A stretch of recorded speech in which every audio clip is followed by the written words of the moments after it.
Kupo! Kupo! Did someone order a Lalafell latte? Or perhaps a chocobo caramel coffee? Welcome on in, and a very happy FFF Friday to you all. I apologize for your ears if you're currently hearing lots of banging noises, lots of scuffling. We are currently under attack. It's not the Asians. It's the usual suspects, I'm afraid. It's the usual suspects. I have been battling for control of the keyboard for a good 10 minutes now. Yes. And apparently the microphone is delicious. Yes, it is a gourmet. Better even than a Charlatan burger with some crispy lettuce. But hello everyone, welcome on in. Happy FFF Friday. I hope you all had a good week. I haven't seen you since the end of the partnerversary. It was really weird typing my title today, because for the last 8 days during the partnerversary, it was 8-year partnerversary and then whatever we were doing, but now it's over.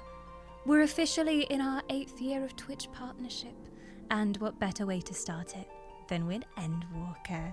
But I hope everyone's had a good week. The snows has officially cleared from the Elven Forest, so it's all gone. You might have seen a little glimpse of sunshine and the forest returning to normal, even on the starting soon screen. I considered it today. I was like, look, it's still technically winter, but I feel like even in real life, we had our first glimpses of spring the other day, and it's February now. It's February, so the forest is almost back in bloom. Almost. Oh my god, look at this. Hello. Hello. I'm sorry, we don't have any treats today. We're not serving those on the menu. No, we're doing coffees, bagels. No treats. No chicken treats in sight.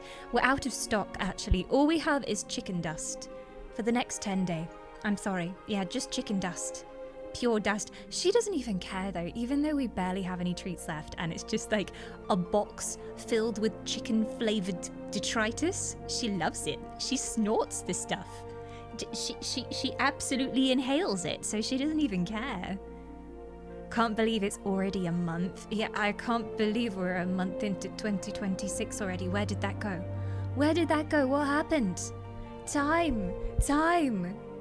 And already, love is in the air, it seems. I did hear that the love event in Final Fantasy has come out.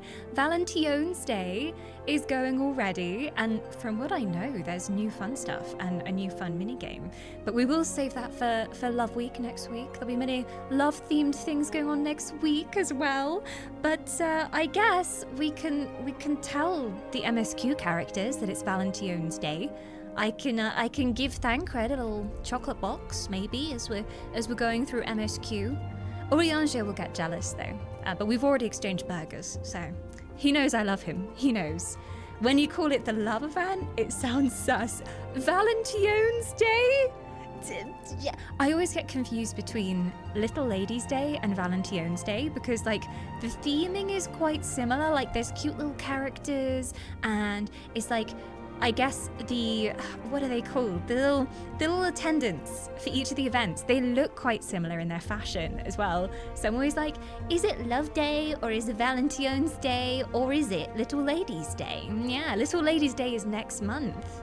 Is Little Ladies Day for International Women's Day? Is that the idea?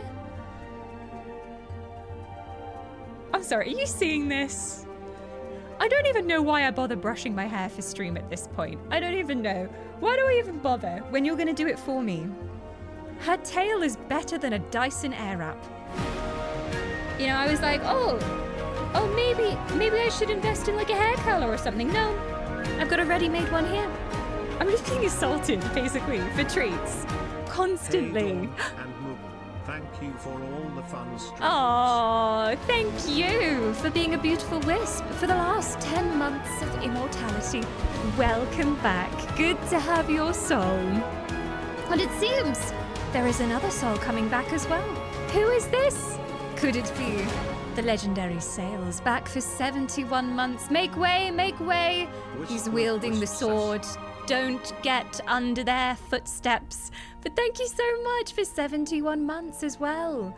I love how, like, we still have on the subscription message, what wisp color would you like? I mean, I'm tempted to cast them all the time, but the process of soul transformation on screen that we were doing during the partnerversary, it takes quite a lot of mana.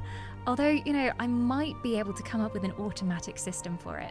That's always been the dream, is like I can press a button on the stream deck and it would just do it and cast the soul and no thought required. But yeah, maybe someday. But for now, the bot is lying to you. I will take your soul. I will. That is not a lie. The immortality is not a lie. Some may say it is. They are the true lies. But there will be no Wispy on screen, at least to date. The partnerversary is over. I can't believe it's over, Mog. Yeah, I can't believe the levels of Mog assault going on. I know. But welcome back, Miro, and welcome back, Sales. Good to have those souls. I will keep them safe from Asian possession. In fact, I have made you each a tinfoil hat to help with the Asian possession. Mog, are you... Come sit. Why are you just loitering? What is this? What do you want from me? Okay, I think we know what she wants, but... We're not training the Moog. We're not training it. I say that like we haven't trained her already. We have got Cat Lap Cam though. That did survive from the partnerversary. There you go, Cat Lap Cam. Just so whenever she settles on my lap, you can see that she's here. This is the cat sacrificial blanket. It has cats all over it and paw prints. And whenever I sit anywhere, I have to put this on my lap. Otherwise, she's like, excuse me, you didn't prepare my pedestal. My adoration station, so hopefully she decides to sit down. We'll see. She might never. How dare you? Oh no. Red has done the unthinkable. Baiting the beast. Rewarding the battle panther. And so it shall be done. I will now attempt to administer the chicken dust. Okay, we're almost out of treats, so there's barely any actual chicken bits in the treat box. It's just chicken dust. So what happens is she just puts her face in the box and she inhales the chicken dust. So I hope you enjoy this. This is going to be peak content. Are you ready, Mog? Can you... Yes, it's happening. Oh my god, it's happening. Oh my god. She's extra feral as well because we haven't streamed in a few days. So she's been starved. Chicken dust! Wow! Snort that. Yes, have a wonderful time. I'm just gonna let her graze for a few minutes. But that is how dire the treat situation is getting. It's just chicken-flavoured dust. To be fair, Dawn keeps gesturing and tricking Kitty into thinking the pets are coming, but only giving like quarter pets. What? These are full quality pets. These are the highest quality pets available. How dare you? But yeah, she wants like full on squeezing her. Sometimes she sits on my shoulder like a blanket and I just go like this. That's what she wants from me. Well, mostly this is what she wants from me. Most of the time. Hey Crowley, welcome on in!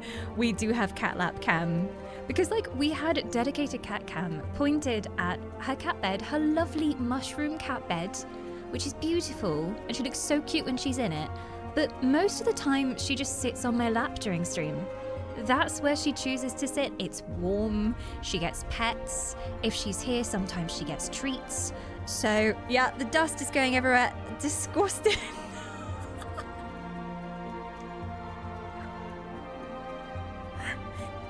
Mog, that is gross. You have it all over your face as well. But anyway, we had a dedicated cat cam where it was pointing at her bed and she looked really cute in there, but she hardly ever sits in there. So this is now cat cam. This is what you get now, cat dust cam. 4K dust. Delicious. Delicious. But how is everyone doing? How was your week? Have you played any good video games this week? I'm trying to think like what gaming news I've missed in the last 4 days. Oh my god, the Baldur's Gate TV series stuff. That's hot off the press though. That was late last night. That was announced that there is going to be a Baldur's Gate 3 TV series. directed by the same guy who directed Last of Us, made by HBO. Half of me is excited. Okay, probably not half. 20% of me is excited. The rest is just scared that they'll mess it up. So, yeah. I just think like they know that that's a big name. Baldur's Gate is a massive name, and that they can probably make some money off it. But I don't know. Oh my, did you see my hand? I did not even notice my hand was getting that disgusting. Mog, you are gross. Yeah, lick my hand. Go on, please, clean me.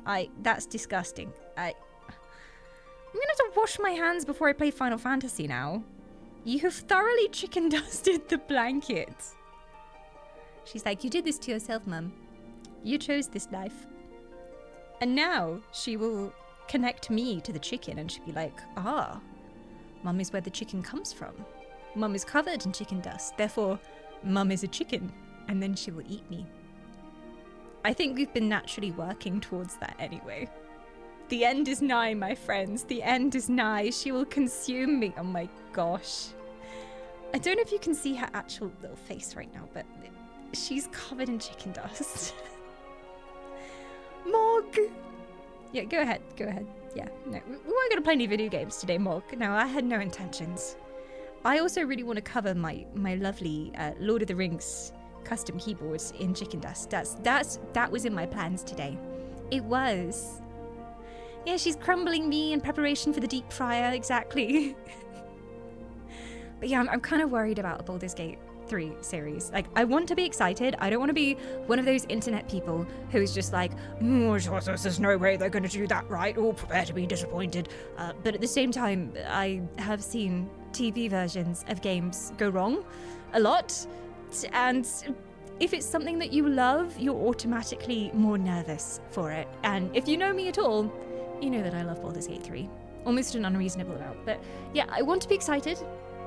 We'll see. I think that was the latest kind of gaming news stuff I heard. Do I have my hand sanitizer here? Yes, I do. I'm literally going to Hanny Sanny. This is an elf and safety appropriate clean stream we run here, Mog. Yes, we won't be cross-contaminating Charlayan with chicken dust. Thank you very much. Well, that was beautiful, Mog. Thank you for starting stream off properly today. I'm just still dealing with the after effects of the chicken dust. Obi, you just missed the chicken dust apocalypse. The treat container that we have is now just chicken dust. And so I opened it and she was snorting chicken dust and it went everywhere. So yeah, it's going well. I'm tired of seeing haters on YouTube, comment threads, etc. But I've also seen TV series adaptations not work out. So yeah, I'm in the same boat because I feel like there's something very toxic about not allowing yourself to get excited. And I've seen that a lot recently, especially since I posted my reaction to the Fable trailer. There are so many comments where people are like, don't get excited, don't let yourself jump on the hype train. And it's just like, when did we stop getting excited about stuff? You can still get excited, you can still be cautiously optimistic. I'd rather be excited and then let down than never let myself look forward to anything ever again because it could be bad, you know? So yeah, I mean, the Fallout series was good. I haven't seen all of the latest season yet, and I haven't seen the finale, but that was a game that was taken to a TV series and actually done very faithfully, I think, in so many ways. And the plot was actually compelling for people who haven't even ever played Fallout. Like, you could watch it as a TV series not knowing the game at all and still enjoy it. So yeah, I haven't seen, I think I have 3 more episodes of this season to see. So we'll see. It was like she was part of the Urukai. Yes, she has marked herself as a member of Saruman's force. Indeed. I should have dipped my finger in and then like drawn the symbol of the hand on her tiny forehead. Exactly. Yeah, Fallout works because it's not the game, but it has elements from the game, and it had a really strong plot hook, at least in the first couple seasons. This season, I'm like, okay, I'm enjoying that they're in a game world that I love, and I think it's really beautifully done. Like, the special effects are amazing and the acting is great, but I'm not feeling the plot hook. So I feel like this season, plot hook, not so much. But the first season for sure, that was like, ooh, what's going to happen next? Even though I knew the game, there was still something exciting going on. But I have hopes for Baldur's Gate. I have hopes. We'll see. We'll see. Also, I mean, people are saying in Discord as well, which ending is going to be canon. I don't know the endings yet, so don't tell me anything. But I know there are multiple endings. I know it can end in very different ways, depending on which path you took as Tav. So what's the canon ending? I guess whatever ends up being the middle ground ending, where no one's particularly sad, but no one's particularly happy. And not too evil. I feel like they should just do a Dark Urge TV series. That would be amazing. It's just like the Dark Urge story, but as a TV series. What could go wrong? They said it's going to take place after the events of Baldur's Gate 3. And that there will be new characters, but it will include some of the original cast as well. Well, original cast as in the original characters. Sadly, I don't think are actors from the actual game. Sadly, I don't think, unless they are, but I don't know. That doesn't feel very Hollywood of them. I've somehow managed to complete Baldur's Gate 3 twice. I can attest that there are some very different endings. I can't wait to see how well I screwed everything up. Because I thought I was being good the whole playthrough. I thought I was doing the right thing, but who knows, sometimes you do something very wrong trying to do the right thing. It's the hard thing about trying to be the hero. You try to save everyone, and sometimes, in the end, there's a side effect that you never saw coming. So, who knows, I may be doomed, but this was my good playthrough. We'll see how it ends. If it's not narrated by Millie, 0 out of 10. Yes, Anemia Tiger is the finest voice actress known to the entirety of civilization, yes. Anemia Tiger for series voiceover, or cancelled. Yeah, I agree with that. As that's a hard requirement for a Baldur's Gate TV series. Yeah. I'm currently doing an honor mode game, and I'm stuck with the consequences of my actions. If it isn't the consequences of my own actions. I imagine on honor mode, sometimes you end up doing the evil, easy thing because it's so much harder to do the right thing. And you have to stay alive. Like, thinking about some of the situations we've been in, I don't want to spoil anything because obviously it's not a Baldur's Gate day today, but situations where you go in and you're massively outnumbered and there are innocents there and you want to save the innocents, but you know it's going to be really, really difficult and the game is kind of weighed against you. I can imagine foregoing that in an evil run, if you had to. Not an evil run, an honor run. Maybe honor runs all turn into evil runs. Honor runs always turn into dishonor runs. Honestly, nah. Just do it the way you know works. Sales is like, collateral damage, the slaughter of innocents, it's fine. It's fine, it happens. Look, I'll be the one telling the story at the end, so I can decide how I want history to remember me, and I want them to remember me as the hero of Baldur's Gate. No one will even notice those children that went missing. No one will even know. Look, if they didn't want to explode, they just shouldn't have stood so near to the fireball. Exactly. I was throwing the fireball. I clearly indicated the enormous ball of fire and its landing point, and they should have just run faster if they cared about living. Yeah, obviously.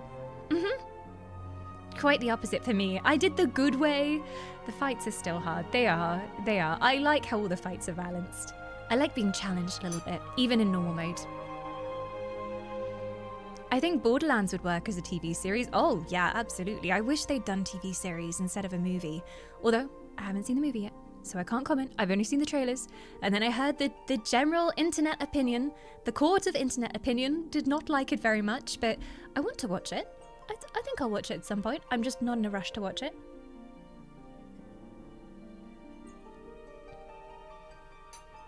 But yeah, in general, like, whenever we get a TV series or a film that's inspired by a video game, it's a good thing, because it means that we get to spend more time in those worlds. But yeah, I'm on the fence about the Baldur's Gate one.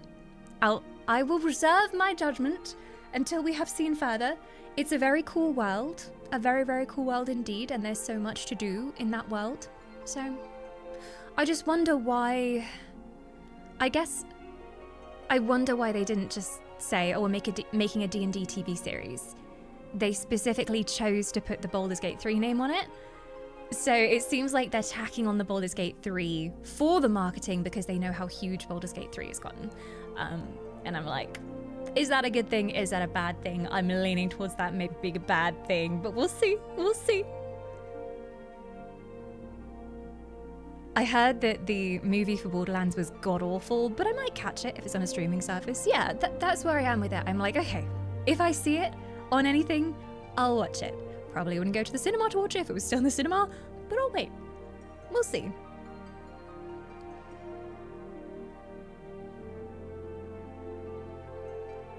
I'm glad that Larian's going back to their Divinity IP. Me too. I mean, I loved them working on D&D stuff.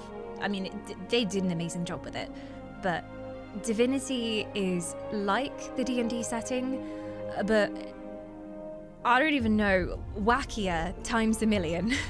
And the sense of humor in it is dark, but also somehow whimsical, and I just love it as a setting. I just love it as a setting. And they can do whatever they want with it. There's no restrictions. They can go crazy. They've already done some crazy things. And so I'm looking forward to see what they come up with. And I think they deserve the creative freedom there. Hello? Are you back? Am I being shaken down for treats once again? Yes, lick up the remaining chicken dust. Very good. Thank you for making my entire desk. It looks like it snowed. Yes, because of your chicken dust antics. Indeed. Okay, so if I somehow had spare cash, should I get Divinity Original Sin 2, 1 and 2? You know my answer. You know my answer. There is currently a Steam sale on all of the Divinity games, and I think there's a really good value bundle where you get all of them. So I'm like, if you've got the golden coin and you want to play one of the best game series ever made, yeah. Yeah. I think you're going to enjoy, even if you just got Divinity Original Sin 2. Because I technically haven't hands-on keyboards played the older Divinities. I started with Divinity... There's a cattail dangerously close to my mouth, please help. Divinity Original Sin 2. So that's a good place to start too. But I think there are references and callbacks that will make more sense and be even cooler if you've played the first two. Hi, you want to sit here? Or are you gonna... She's loitering. She's just loitering. But yeah, if you've been thinking about playing it, do it. Do it. I'm gonna tempt you. Do it. Do it. It's much worth. Yeah, I think DOS 2 is a great place to start as well because it's not as old as the others. I think some people struggle going back and playing things of that age, of the same age as the very first Divinity, and it's not as streamlined an experience. So if you just want to hop into something, get an idea of the world and the lore, and also what the combat might be like, because it's gonna be heavily like Divinity Original Sin 2 in the new game. Just think of I can't even say think of Baldur's Gate because it's different from Baldur's Gate again, but kind of like Baldur's Gate very loosely, but just more explosions and everything explodes and you're standing in blood and fire and oil and yeah, you're on fire even if you don't want to be on fire and everything hurts. Michael Bay the game, yes. if you could also have blood explosions. If Michael Bay also did like huge exploding chunks of flesh and everyone like walking around in fleshy sop, that is Divinity Original Sin 2. Like, I'm not even exaggerating. Everything is on fire most of the time. And the way they do spell effects, they all interact. So if you do poison and then you do fire on the poison, it explodes. And yeah, it's just chaos. It's just chaos. Loads of elemental reactions. Crazy, sometimes very fast-paced combat.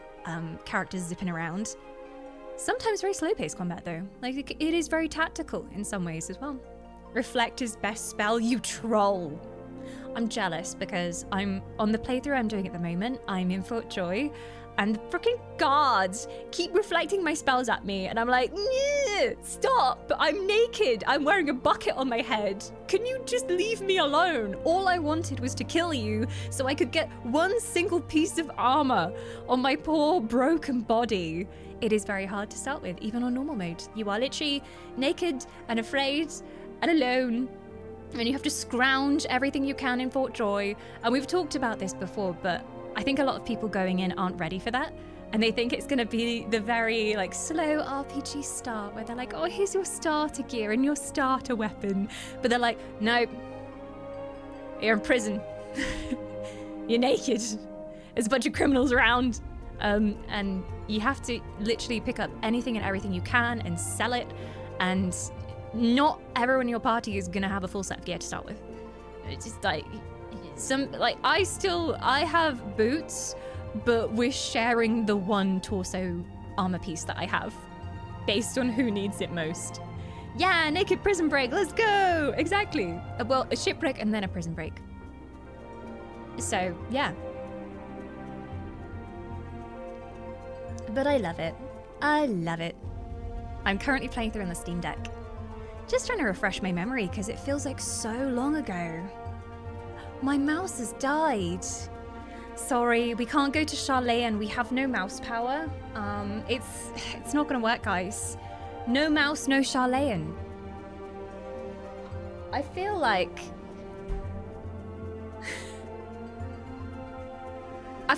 there was a cable here for my mouse.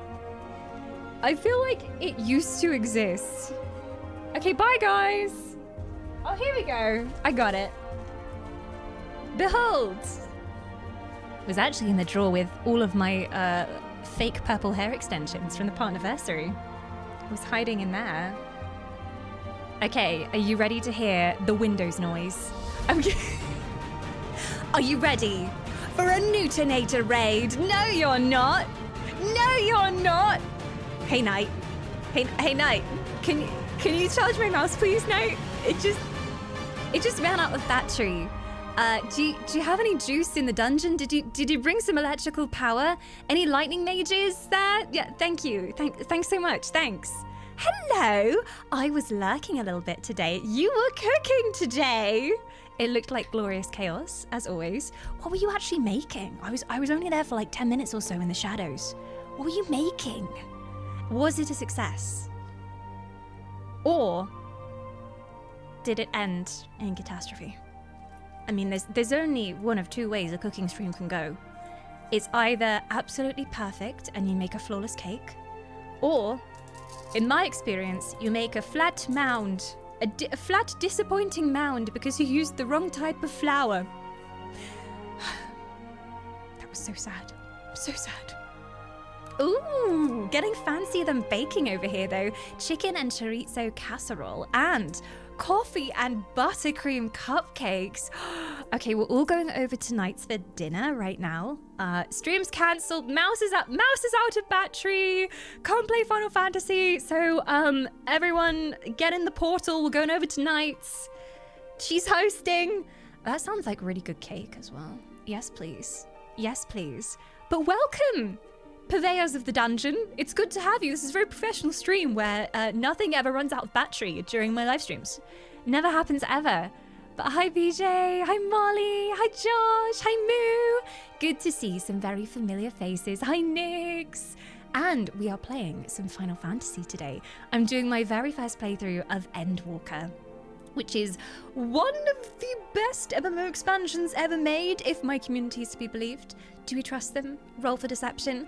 But it's been really good so far. We're at the very, very beginning, and we've just gone to a new place. I will hold off on big spoilers for anyone who's currently playing through the first story of Final Fantasy who may have come in with the raid, but yeah, it's pretty darn cool. And the main story in Final Fantasy is incredible. Like, it's almost fully voice acted.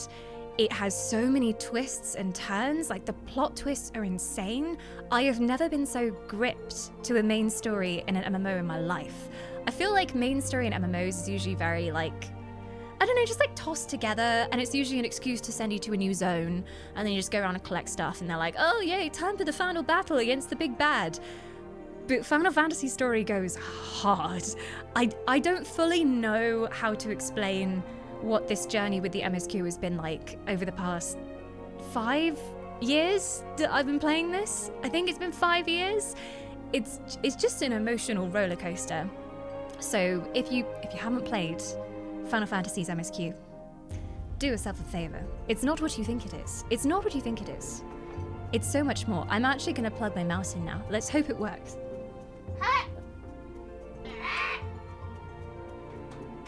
Don't mind that, that's just the local neighborhood parrot. Oh my god, Egad! We have power! Woohoo! There we go! How many times has Final Fantasy made you cry? Many times? I think if there was going to be a rate of crying, it'd probably be at least 1 cry per expansion.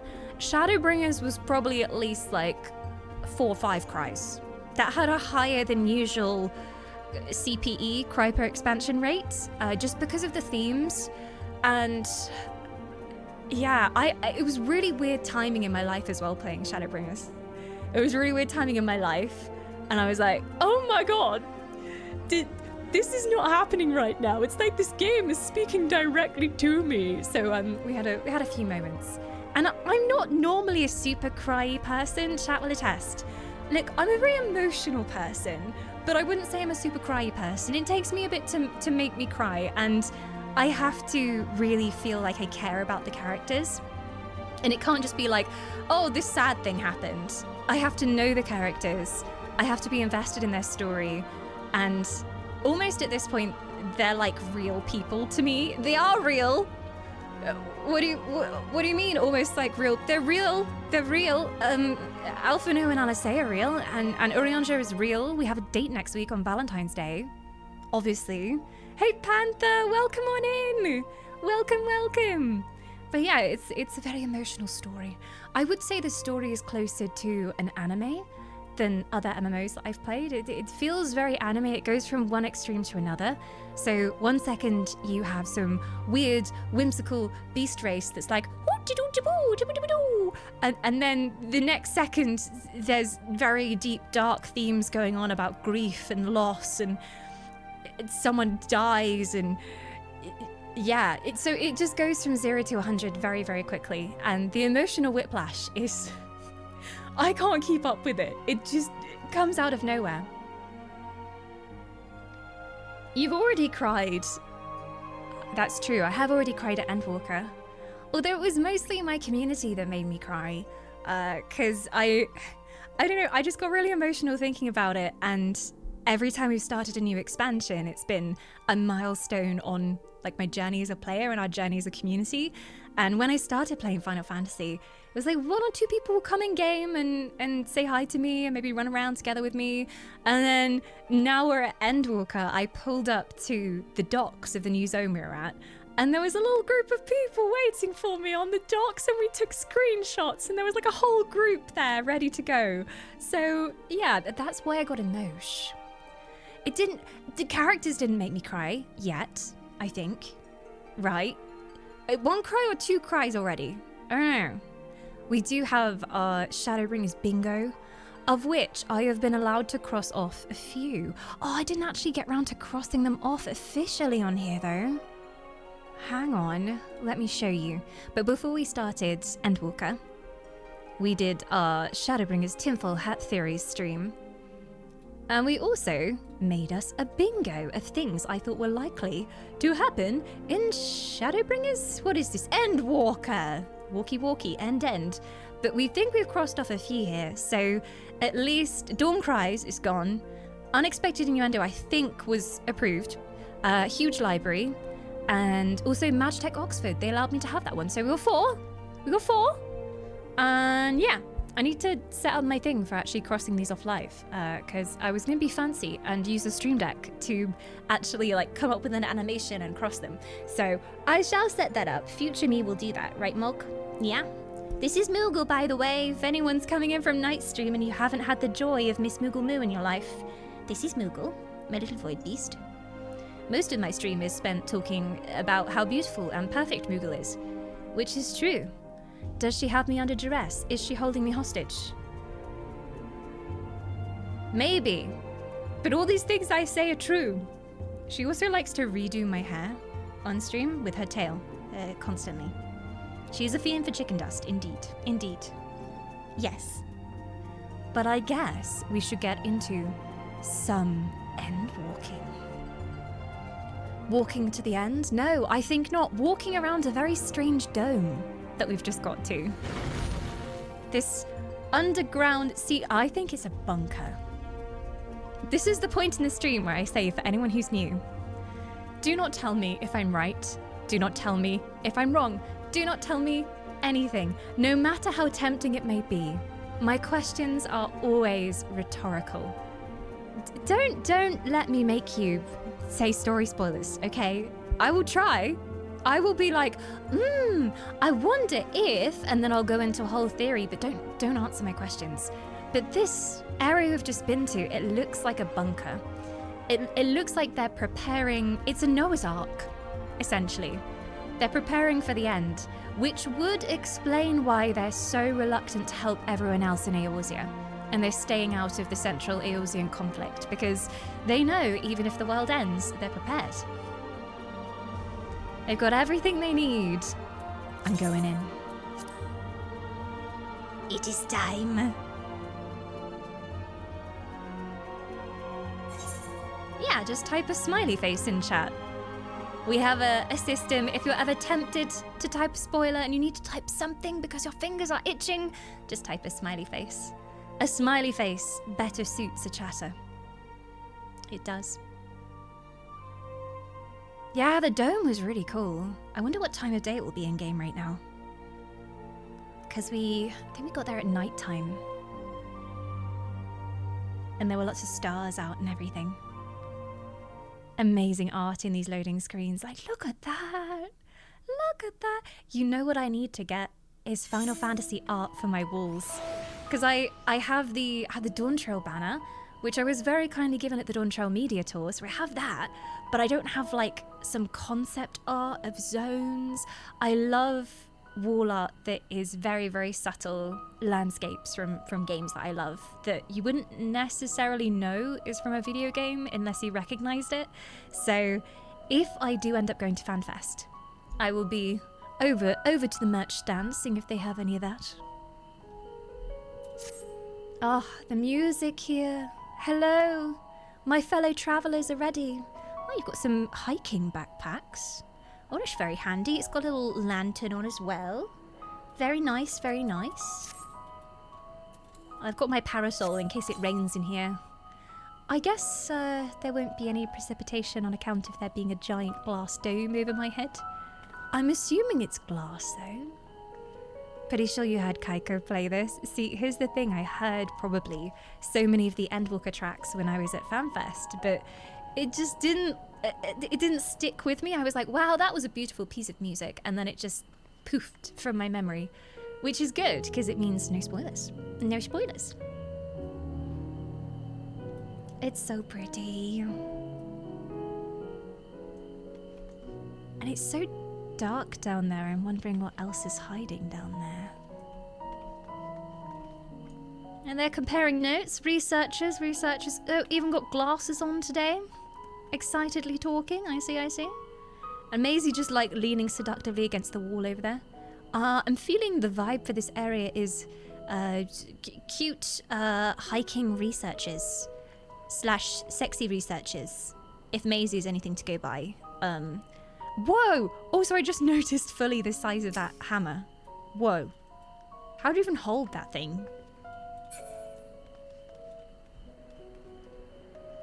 I mean, you can go to the edge. Let's go see. Like carting around aetherite bits. Oh, Alfie, hi.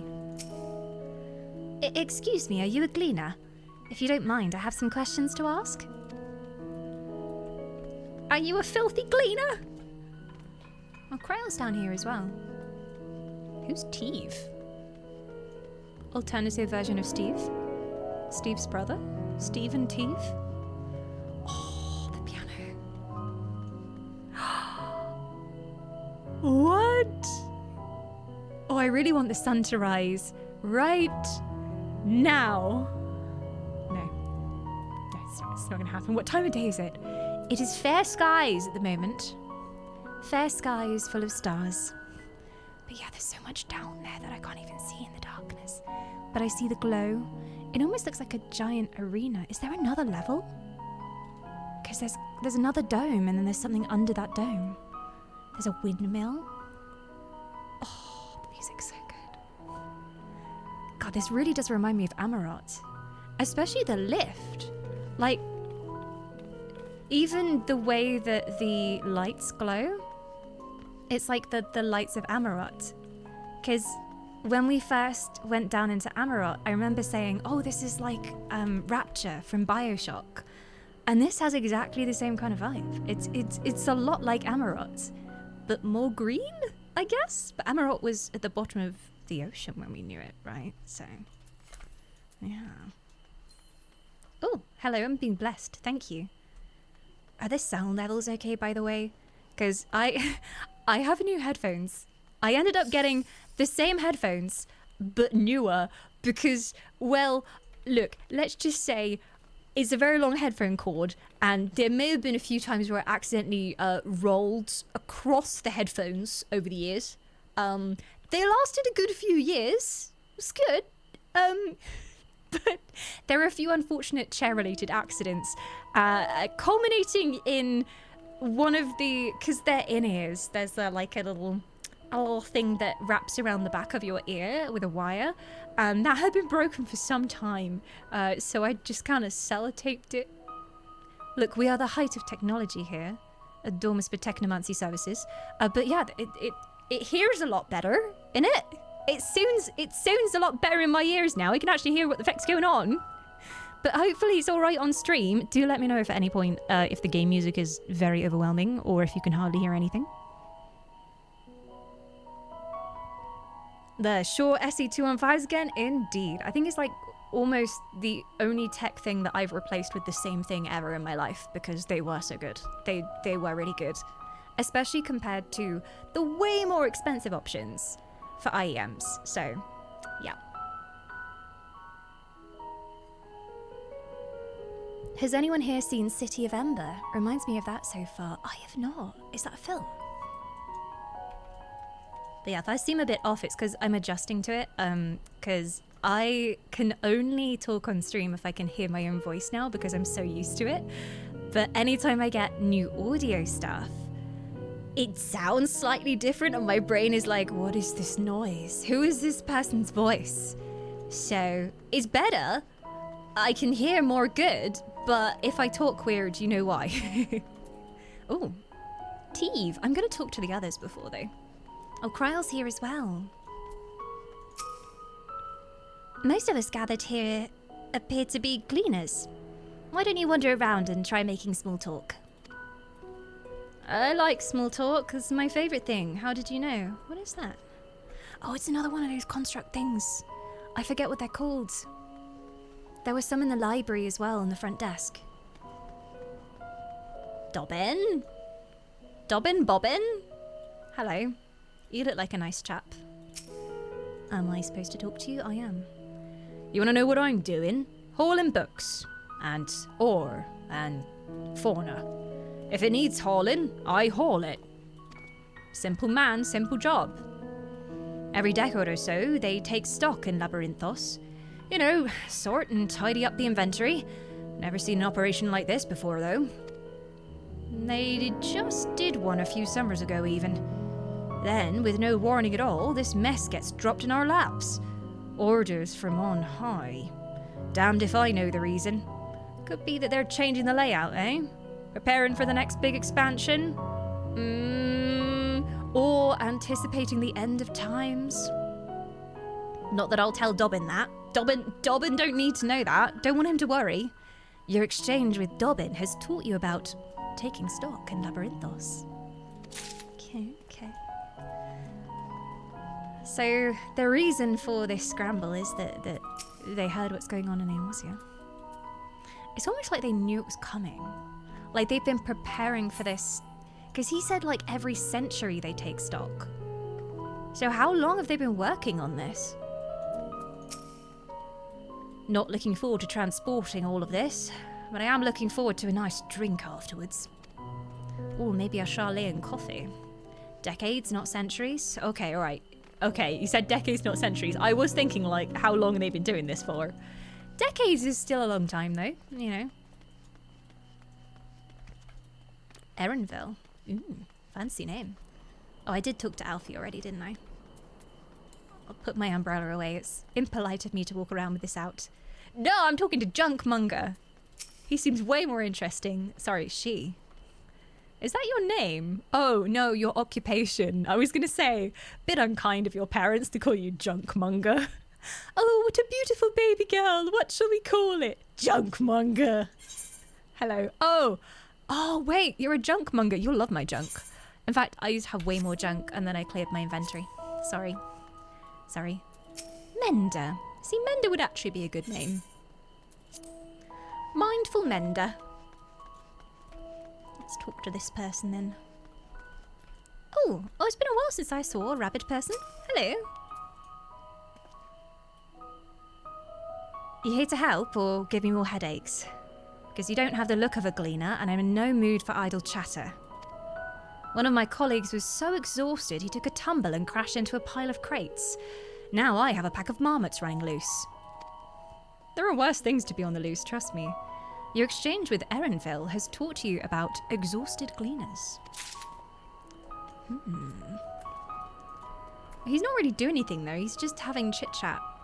Shouldn't you be after the marmots? Those little devils are as quick as sin and twice as hard to catch. Suppose I better start searching.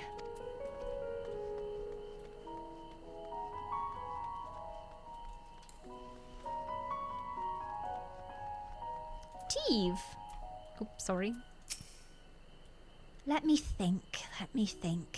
The rear seed should be item 1058, cumin seeds 1059, snarbleberry 1060, or are they 1061?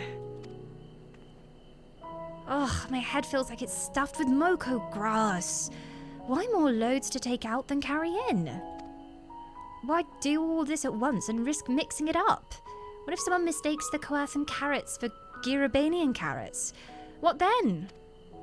Your exchange with Teve has taught you about large shipments coming in and out of Labyrinthos. Suspicious. Someone's gonna mix up the carrots and then where will we be? God. Sometimes you take a moment to breathe, drop some stress, and then you continue.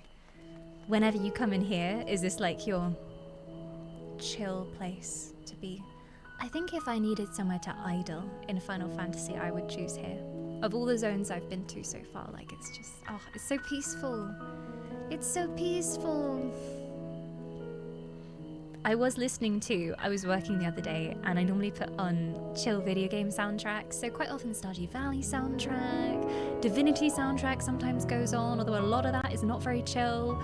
And I thought, I wonder if anyone's got a Charlean ambient playlist. And there is one. There is one that is just the middle of the city with the aetherite spinning round, and it just plays the Charlean theme, and it was really chill. And they added like ocean sounds and wind sounds, so highly recommend. Whoa, Manji got modded. Shocking. I wonder what you said. What did you... Oh. You got whacked, boy. Gently, of course. Any luck, Astariel? What tales did the gleaners have to tell? I wrote some notes. They're definitely not going to be decipherable in my handwriting, though. Good luck. There you go. Oh, also, I found my grape. I found my grape. I was cleaning out a bag that was hidden in the vocal booth. I was like, what's in this bag? And it had some of my FanFest stuff and just like a random assortment of like little like cards and things. And behold, the grape. It's a little bit worse for wear. It's very magical as well. Wow, look at that. Whoa, whoa. And it has been squeezed to death. It's looking more grey than purple. So it's the scrape from FanFest.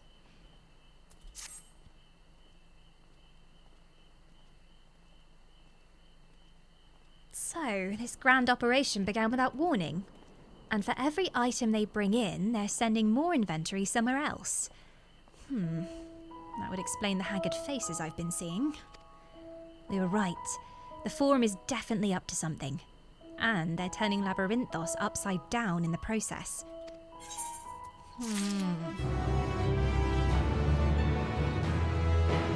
Any further theories up to something? Not quite.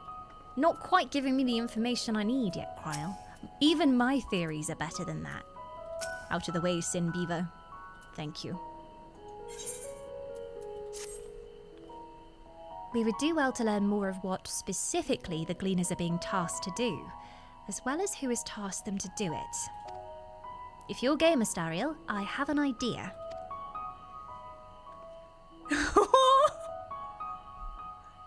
I can't believe that was actually a scripted moment, that I would lean down on one knee to listen to Cryle. Like, oh yes, yes, yes. Come closer, tell me about your plan. Yes, I'm all ears. That's so cute. I can't believe they thought to put in that detail. Oh, what happens if you're a Lalafell? You just keep staring straight ahead. Like, is it? Oh, I love you, Cryle. Didn't one of the Gleaners you questioned say something about escaped marmots?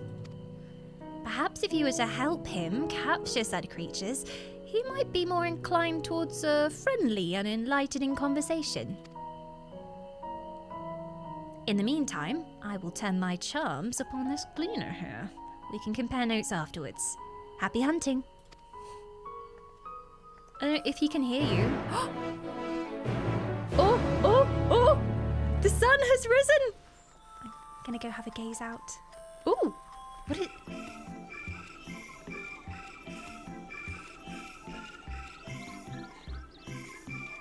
It's like it's a small world, but make it Charlayan. There's like little puffs and cogs in the music. It's like a music box. There's recorder. This is cool. And the sun has come out and I can finally see. There's like almost like a dam structure over here. Windmills. Endless parks. Like, it's interesting to me that there's so much green space. If this is just for cataloguing stuff, but I guess they've got different species of tree and plants and flowers. This is so cute. For a second I was like, what's that weird feedback I'm hearing? But it's like it's like a cog turning. It's like a crank sound. This is very cool.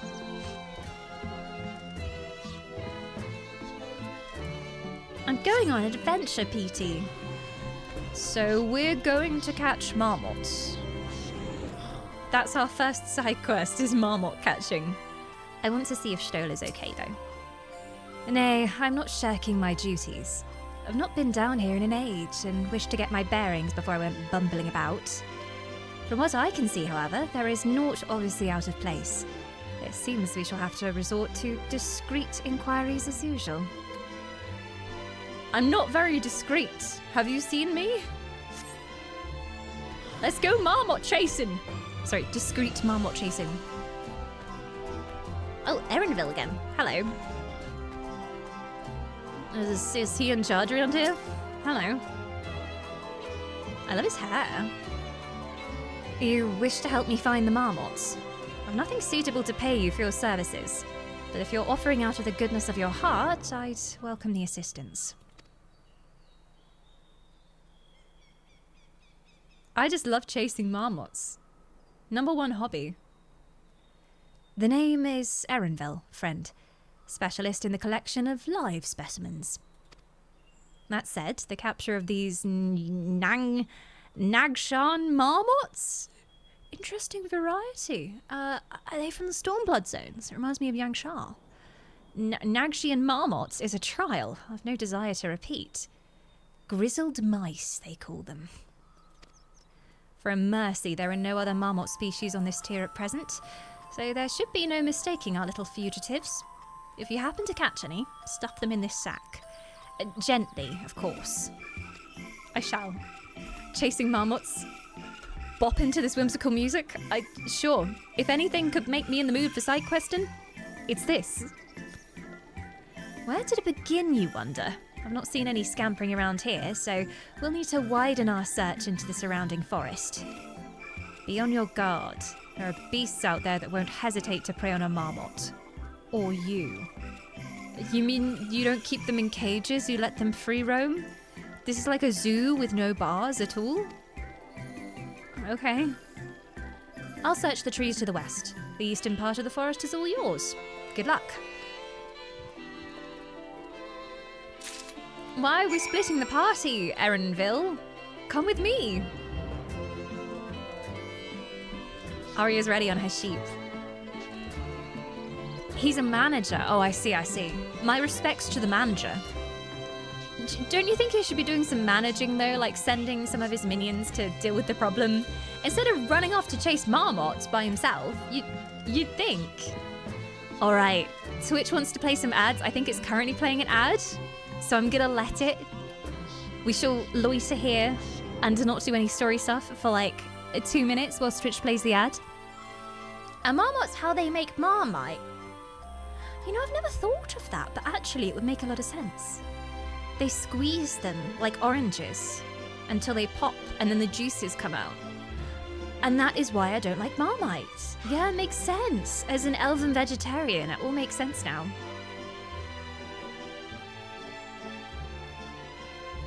The key words that were given to Socken to make this song were that it should sound artificial and mechanical with some Celtic influences. It's like you've got this technology little beat going in the background and like little twists and spokes and then also it somehow feels like the Highlands. So he definitely managed that. I don't know how. But once again, Final Fantasy amazes me with how it puts two very unlikely things together and it somehow works. So there you go. I wonder if Socken could still do it if you said, I want it to sound like a rock ballad crossed with a nursery song. He could probably still make it work. Who is this? Emily! Emily! I just have too much fun saying your name. It's back for 30 months. Welcome back. Good to have your soul. And not only that, 3 months in advance. Emily feels strongly that, well, I guess I will still be here, running around in Endwalker in 3 months' time, causing chaos. Such confidence in the content. Thank you so much. It means a lot to me that you would sub for 3 months in a row. And welcome back. I guess, you know, we have our bunker. So even if the end of the world comes, I'll be down here. Be down here with the marmots. Don't mind me. But welcome back. Enjoy the immortality. Enjoy all of those beautiful emotes. And, of course, eternal life is yours once more. This is just a dance party now. He 100% could do heavy rock cross with a nursery rhyme. Oh yeah. And he would make it work.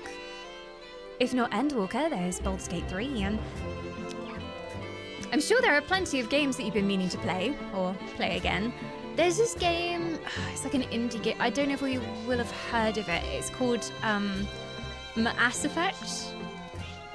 I don't know. I've played Mass Effect 1, but Mass Effect 2 apparently is a very popular choice. Yeah, Mass Effect, yeah. Capital A. Maybe February is the month where we start Mass Effect, maybe, who knows. Gears of War? No, I hear that's trash, Obi. All I've heard is that it's absolute codswallop. Yeah. Nope, can't say I've heard of it. Very niche, very niche. Wow, the Burning Crusade anniversary launched today as well. What? How many years ago was that? I'm asking, but please don't tell me, because I'll feel incredibly old.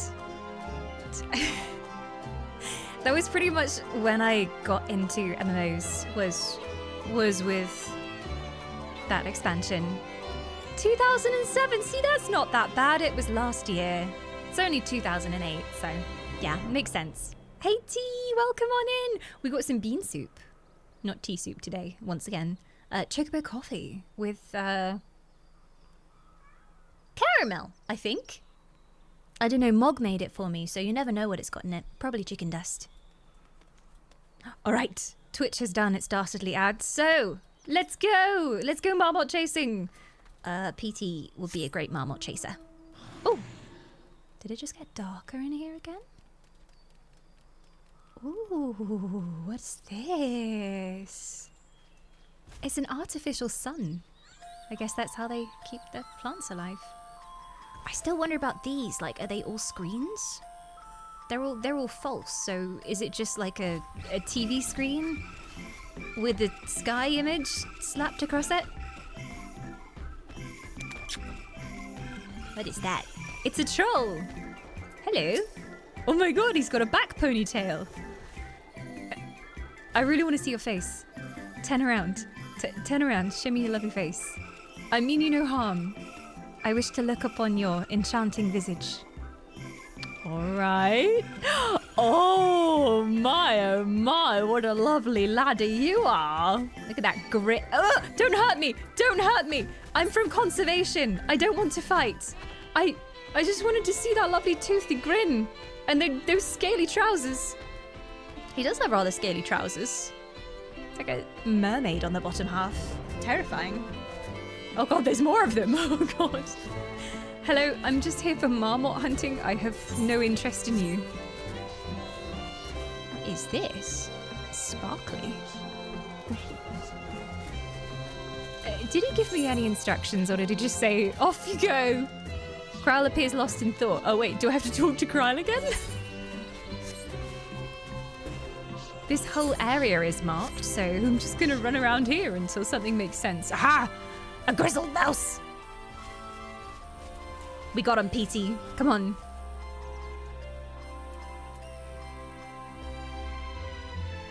Aww, it looks quite cute. Aww. Oh, God. It's a wily coyote.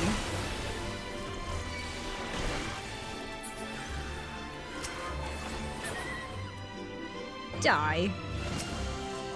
I don't know if this is what I'm supposed to do because it doesn't feel very conservation. Killing a bunch of coyotes. It's population control. It's keeping the ecosystem in check. Hello.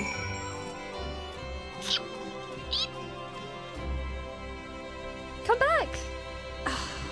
Barely have you readied the sack when the grizzled mouse scampers off to the underbrush. Come back! Grizzled mouse, I didn't even get a good look at you. Is there a competition between me and Erin? I bet they're gonna win. Ooh, what is this structure here? This is really giving Rapture vibes. Also very heavily giving Amarot. Like, just in the shapes of the buildings and the way the windows are and the lift systems and... It's giving Amarot chic.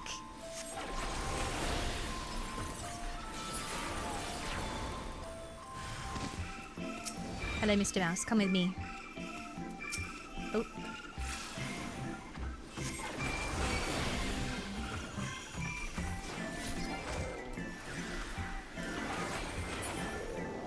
Everything dies so easily. There we go.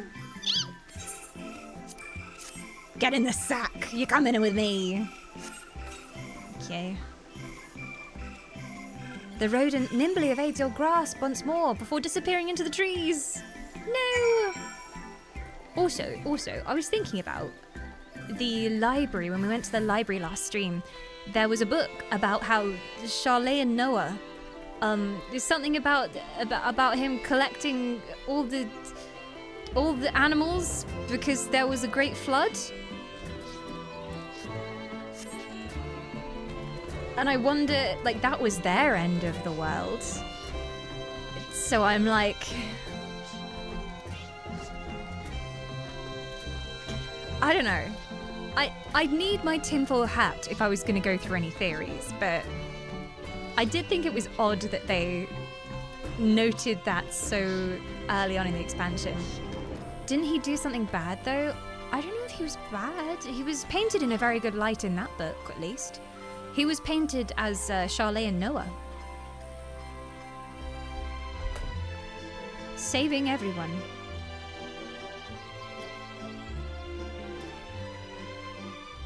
Oh, I like this place. Also, nice pony.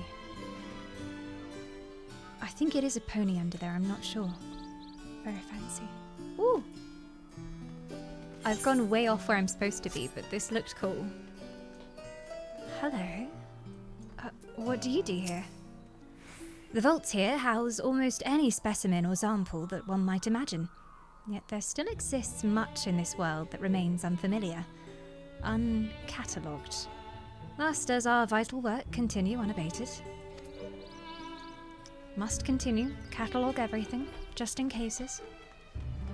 Touch the aetherite. Yeah! Nyankrap, that man. Yes. But I forget the exact context, so I'm going to have to go back and read the book again now.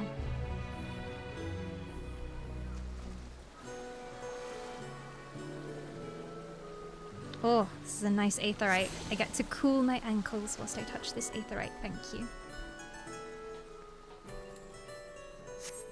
This is a track from way back in Heavenswood. Wait, I've heard this music before?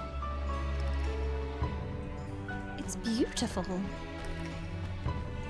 Oh, the castanets! Have mercy, Socken!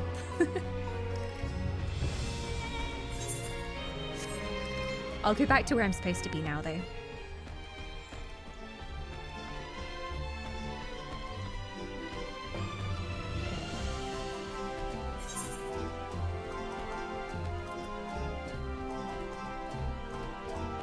It is from the Antitower, which was indeed a Charlayan construction. Interesting.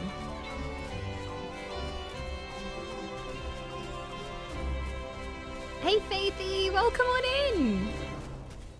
What's your playtime in Endwalker? So, this is the third Endwalker stream, so I'd say probably around 8 hours of Endwalker, right? Although most of the streams, the beginning of the stream is usually like 2 hours of me faffing around, so somewhere around there. We just did the boys quest. We had the choice of going with the boys or going with the nerds, and we chose to go with the boys first. So we did all the stuff in the place I always forget the name of with the elephant people, and then this is our very first time seeing this place down here. Hello, I'm looking for creatures. There you are. Thavnir, yes, Thavnir. Thavnir, yeah.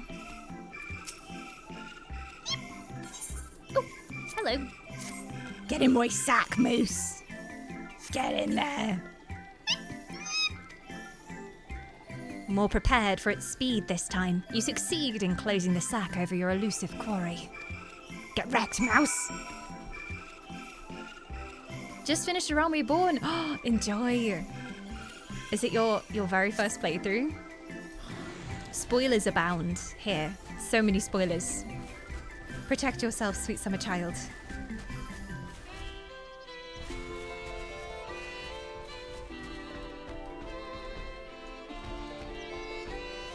little bored between slow moments, but yeah, I think A Realm Reborn is quite slow at times. They did actually go back and speed it up, but even as someone who played the sped up version, it's still sometimes it's a little bit of a slog to get through. There's quite a lot of fetching. There's times where there's not really much of a plot hook going on, but it's worth... I don't want to say it's worth getting through to get to the expansions, because that does A Realm Reborn a disservice, because so much of the lore from A Realm Reborn ends up being important later on. But I think in terms of like big, impressive content, most of those moments are in the later expansions. A Realm Reborn is slow, but it's a good foundation for sure. Hello. How did you fare? I tracked down 3 of the pack, which leaves 1 unaccounted for. Yeah, I only got 1. How come you got 3? That's not fair. He was cheating. He was hacking. Obviously. Ah, there's the odd marmot out. Wait here a moment while I put our friends in a holding cage.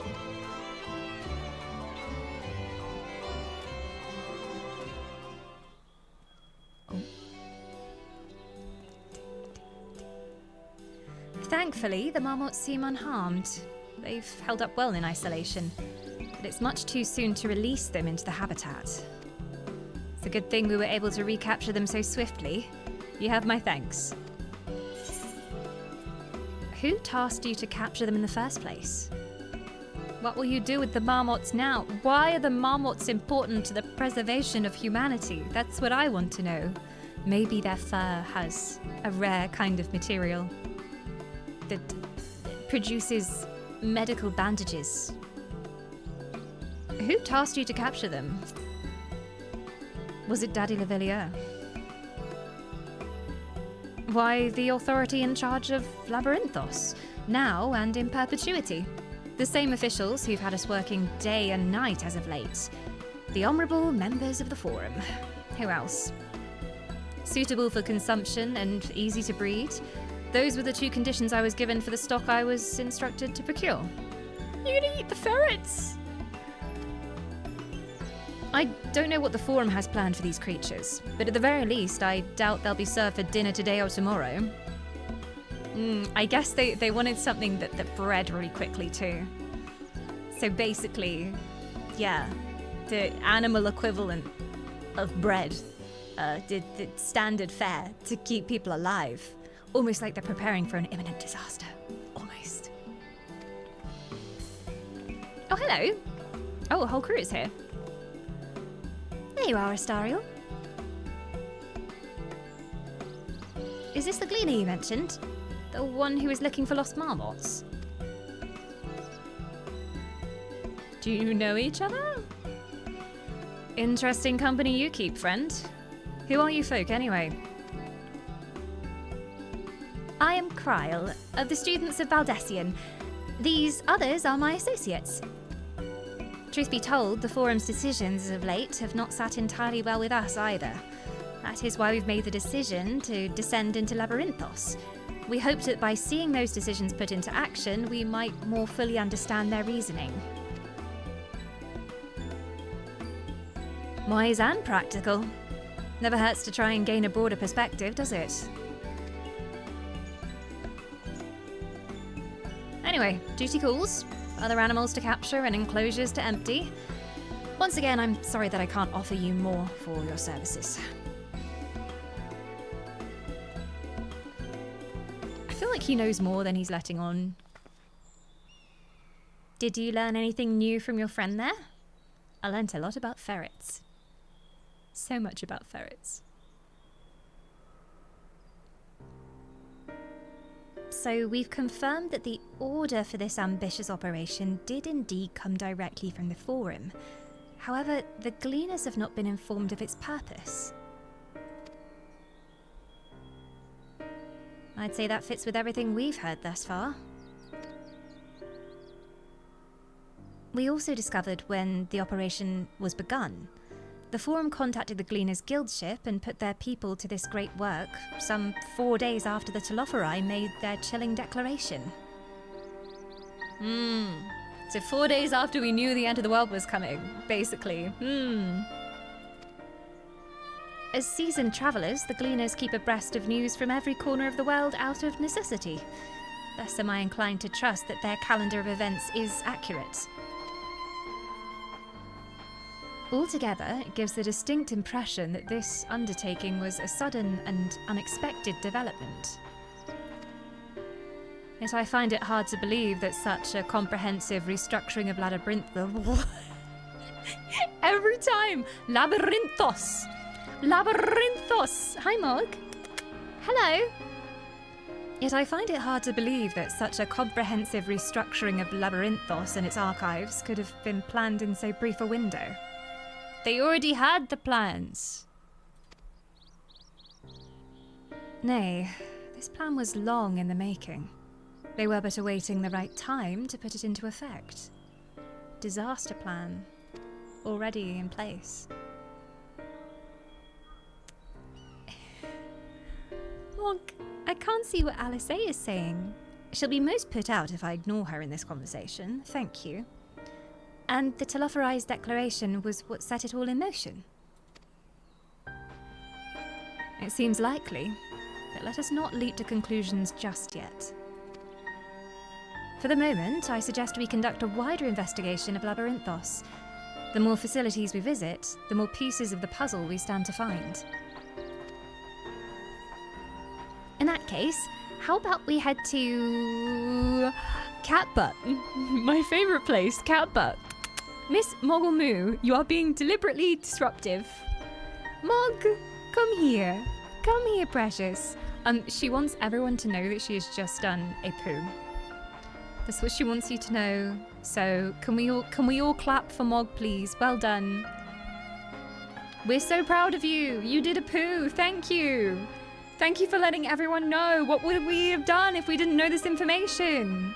Thank you. She does this literally every time she does a poo. She's like, I did a poo. And I'm like, thanks. It's like having a toddler permanently. Hi. Moogle cuddles have been redeemed. Oh no, how terrible. How terrible. Moo, I'm gonna put you here. No? You can't just put a cat somewhere. They don't approve. I can't see what Cryle's saying. She could be saying anything. She could be saying the end of the world is nigh. Thank you.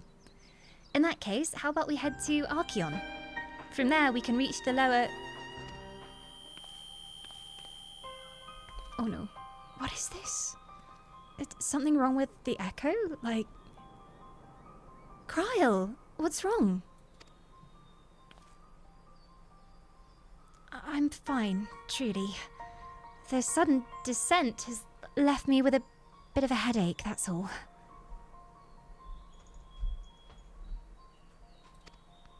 Nothing will stop me from soldiering on. Let's be about it then. At least allow me to take the lead. I'm fairly certain I remember the way to Archeon. We follow the path east, through the forest, where you were chasing that mouse. Or marmot, was it? Anyway, 'tis the trolls we'll need to watch out for. Yeah, I've already met the trolls. They're lovely. Kryle's covering something up. Come on, be honest with us. It's the Ascian mind control. I should have brought her a tinfoil hat. Mog. I really hope Kryle's okay. They better not hurt baby Kryle. They better not. I think, due to the current badgering of a certain void creature, the void creature says it is 8 PM. Not by my watch, Mog. No, no. It is 7:53, isn't it? 7:53. You need to get your pocket watch tuned again. Yes, get that up to speed. It's incorrect. But I think since Twitch also wants to play an advert, I will take a quick break. I will go and feed the Moogle Moo, and hopefully, she will be able to eat delicious meats instead of microphones for at least an hour more. But I'll see you in just a second, Humes. Enjoy the views. I'll take you out to this lovely view over here. You can look upon the fields and the windmills. Maybe night will fall again and the stars will come out. Okay, see you in a second. Muggy.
Welcome to ASMR Rain and Chill.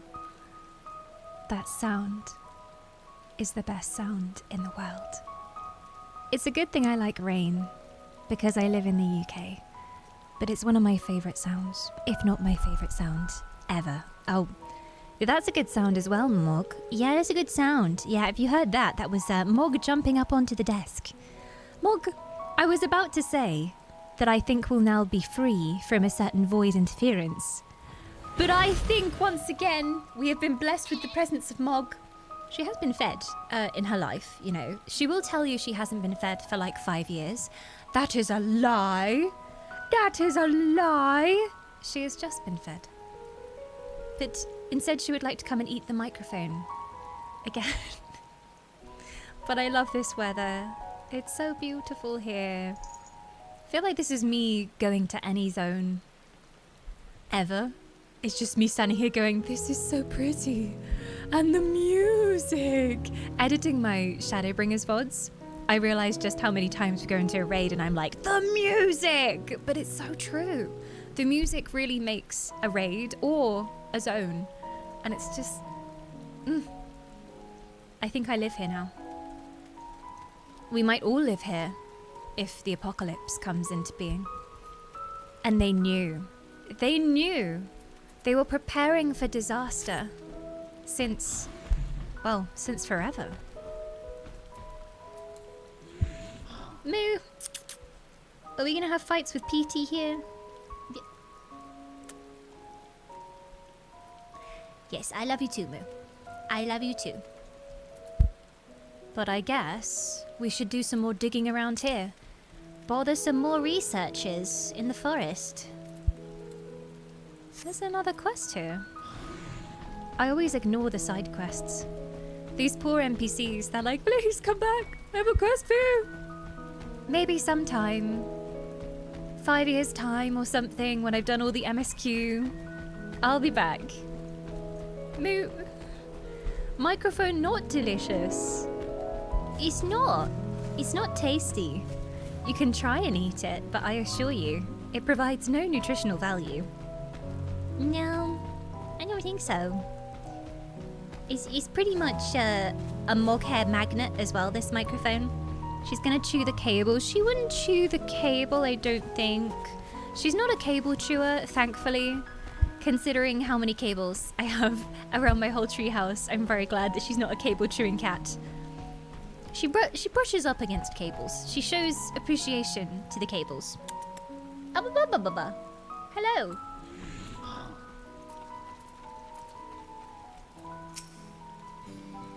This is the foremost material archive in Moo, I love you so much, but you are so full of beans today. I wish I could show you what happens whenever Mog goes on my desk. The chat box is like the size of Mog's body on my screen. So it's perfectly placed for her little void stomach to cover up the text.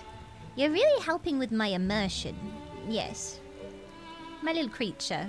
Come make some biscuits. I need some biscuits. The bakery is out of biscuits. Come make some biscuits on my lap. Thank you. This is the foremost material archive in Charlayan.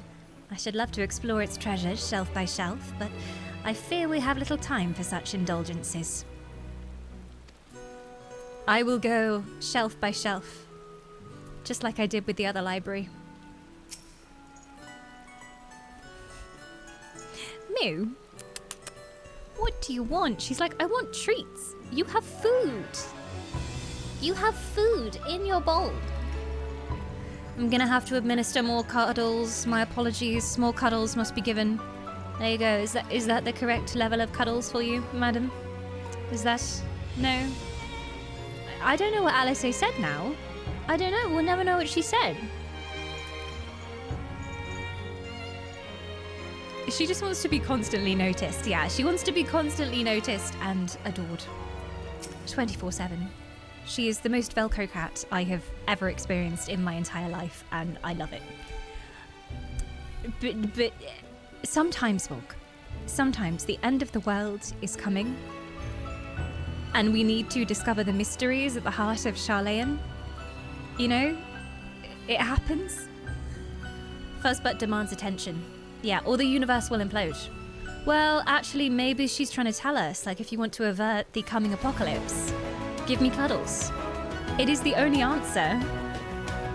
Speaking of apocalypses, well, someone whose soul will be preserved perfectly intact is the glorious Nissan, back for 80 months of immortality. Can we get some love and some hype up in chat for 80 months of wisdom? Now that is an ancient wisp.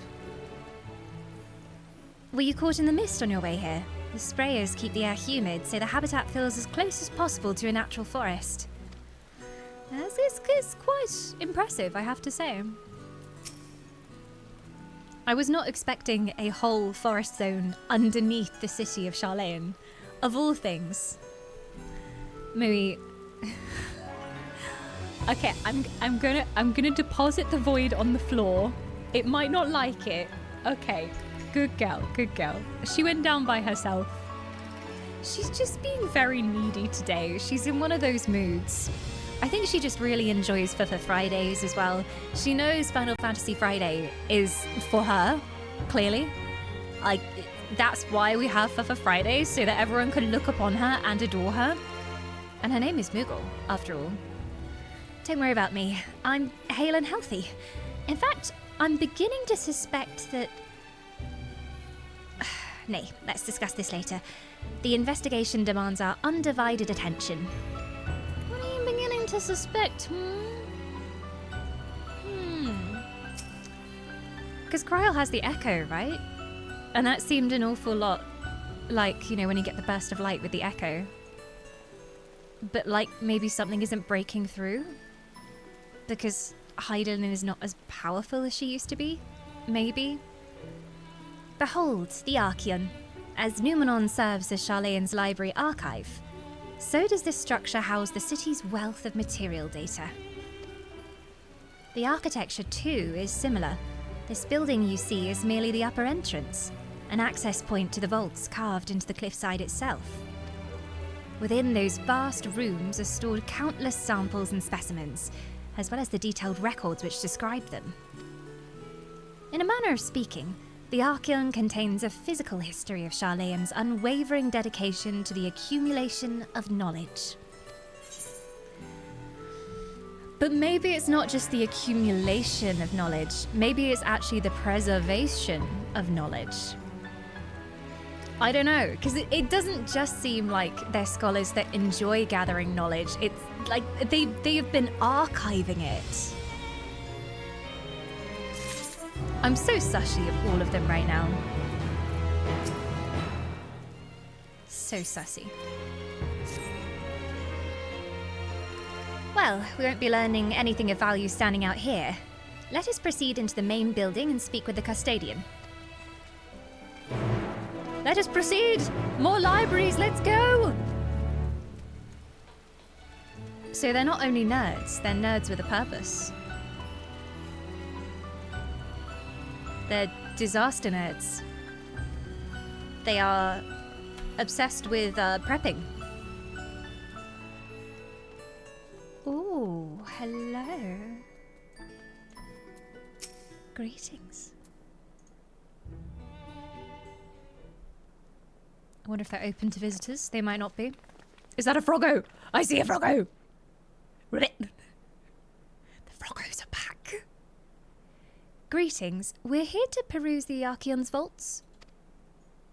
Peruse? You're clearly not gleaners, then. Might I ask your affiliation? We belong to the students of Baldessian, but is that relevant?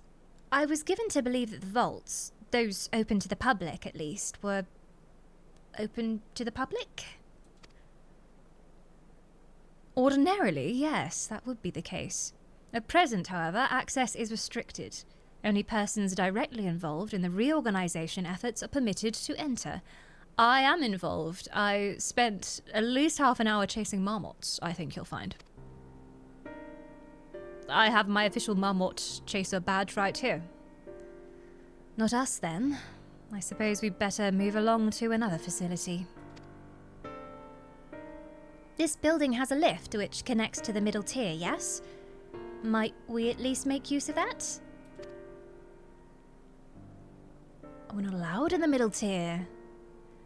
That service has also been suspended, I'm afraid. For the time being, priority has been given over to the conveyance of inventory. What? So this is as far as we can go? I apologize for the inconvenience. Please come again after our restructuring operation is concluded. By that time, it will be too late. We were so close to getting answers. We need to rethink our approach. Let us step outside for a moment, shall we? Can I dress up as a researcher? Do a little cosplay? Students of Baldessian. He doesn't seem like he's very sorry at all that we couldn't get in. No, definitely not. Library heist! Let's go! Okay, so we go steal some backpacks from the researchers. I go in with a couple of marmots under my top, and boom, they'll believe me! I definitely look like I'm supposed to be at a library right now. Not a fashion parade. We're at an impasse. As we have no other leads, I should like to pursue this one further. But I doubt that our stone-faced custodian will be swayed by heartfelt pleas. We must seek another means to access the lower levels. Secret tunnel? 'Tis likely that the people in this area are involved in the restructuring in one way or another. If we were to ingratiate ourselves, they might allow us to accompany them on the lift. You mean a side quest? Like fetching some herbs or something? I bet it's going to be herb fetching. It'll be like, oh, we need 5 of these rare roses that only grow near the temple. Let us ask around. Surely someone's in need of a few strong backs to lighten the load. Share the load. Alright, we've done this before. We know how this works. Go and find someone who looks like they're struggling and offer help. Who is struggling? Another junk monger over there. Shushta, baby. What? Excuse me, did I read that name incorrectly? Shushu the baby. Shushush the baby. Shushush tabby. Shushush tabby. Shushush tabby. Oh wow, they're so cool. Shaved head and everything. Oh my god, so edgy. Hello, I would like to be your friend. For benefits. Yes, can I help you? So what do you do here? I assumed you'd be like a nanny or something, given your name, but I am an archivist at the Archeum. I inspect all that's sent here to be stored, and judge the threat they may pose. From cursed relics to disease-bearing creatures, we house some extremely hazardous materials. Such specimens must be kept securely sealed. And what kind of place is this? She's just there like, who is this person? They're just asking irrelevant questions. This is the Archeon, a structure built for the purpose of safely and securely housing all manner of specimens, both animate and inanimate. Together with the literary archive of Numenon, it houses much of Charlane's gathered knowledge, a veritable treasure trove of mankind's accumulated wisdom. Okay, thanks. She obviously doesn't need help because she's too cool for us. She's way too cool for us. A bemused student. Oh, I like your hairband. And you look like you're struggling with a crate. Am I taking the lift? Oh, no, we're just students. They don't let us into the Archeon. Even though we found... Oh, actually, we have no idea what it is we found. There's no record of such a creature anywhere. But it was wandering around Tranquility, and so we thought we should donate it to the vaults.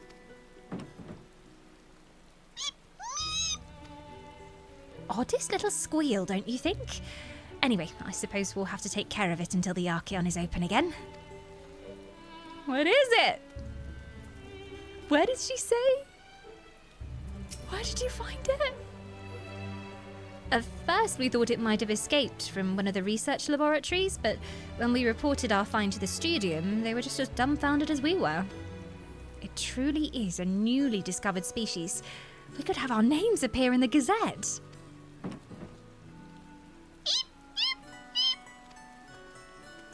Is it going to be a Moogle? You can't be capturing Moogles. They have a whole civilization and everything. Or, if it's actually a new creature, right? New beast race. New cute beast race. Hidden underneath that box. The conspiracy! Look, I'm just thinking about my bingo here. I have priorities. I have a bingo board to fill. If she's got a new cute beast race, she needs to show me. Look, woman, show it to me. I bet it's cute if it makes squeaky noises. And if you were able to capture it, it's got to be somewhat friendly. So, yeah. Or it's an Ascian. Just a whole ass Ascian. Emmett is under there. Emmett is all curled up in a blankie under there like, oh, I hate being reincarnated. It hurty. Yeah, he's alive. He's under that box. It's true. Hashtag spoilers. I don't seem to remember Emmett Sulk squeaking. But maybe this new version of his does. Maybe he's been reincarnated into a rat-like form. You never know. Bone-weary worker. You look so much like Taliesin. Have you come straight from Critical Role? Hello? What's that? Take you down on the lift with me? Sorry, but not a chance. I've been up and down all day, and only now have I finally found a spare moment to rest. I did see a Gleaner fellow heading out the gate there, though, shouldering a large pack, engaged in some manner of task. Maybe he'll be headed down below after he's done with it. Well, whatever he's doing. You saw a Gleaner, eh? Let's hunt them down. Can't we just ask the Bunny Man again? The Bunny Man was important. Surely he's got access. He's a manager, don't you know? And we already helped him. I don't see why that doesn't get us a free pass, to be honest. Oh, still... Wait. Ah, there we go. Still getting used to my rebinds.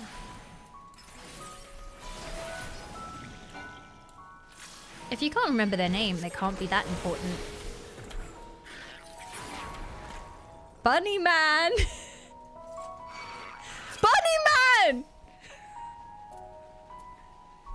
Hi! I was just talking about you. Yeah, I saw your ears from afar. Yeah. See, I have friends in high places. He didn't seem that important to me though. He's in like a low-level beast tamer kind of guy, but apparently he's a manager according to chat, so. Hello, I'm here for your side quest, sir. What are you looking at? A Lima Scabra. Lovely. You want one of those? Quiet, you'll frighten it away. Ugh, it's you again. I don't mean to be rude, but I'm in the middle of another task. The Cloudkin I need to capture is close. Very close.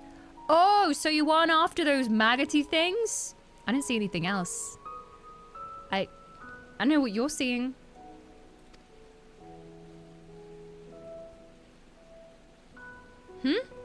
You wish to help me with this too? You spend your time in unusual ways, my friend. Still, 2 hunters are generally better than 1. Very well.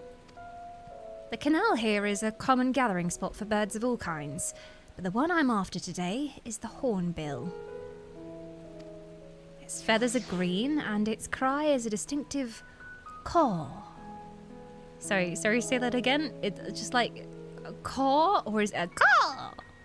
Single it out and shoot it with this sleeping dart. Well, thanks. Single it out and shoot it with this blunderbuss, right through the eyes. The effects are short-lived, so I'll lie in wait down the riverbank to claim our quarry. Be sure to hit the right one. Is there gonna be a shooting minigame? Oh, I bet there is. Shh, be very, very quiet. We're hunting. Whatever the heck this is. Search your surroundings for the hornbill! Oh, it's been a while since we had one of these. You may move the camera as well as zoom in and out. Target the hornbill and use the blowgun. Okay. I'm ready. Which one's the hornbill? That looks like it has a horny bill. But it says it's just a large red bird. How do I know if that's the green bird? I was definitely listening to Bunnyman. Look, it's got to be the biggest one, right? Bigger, but it could be that one as well. It's a large green bird or a large red bird.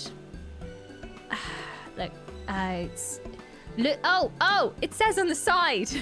Erenville's just behind me, like, oh, fuck's sake. Should have just done it myself. She can't follow simple instructions. Did you say green, Bunnyman? Okay, green bird. But this one's got brown on it too. Are you sure? It's got green and brown and some yellow. This guy doesn't know what he's talking about. Oh, I can zoom. Okay, ready? Target acquired. Going in for the kill. Oh! Right in the arse. He'll be so proud of me. If only he told you, yeah. If only, like, I had spoken the words that he told me and those words came out of my own mouth and then I'd listened to them. If only. That's kind of romantic music.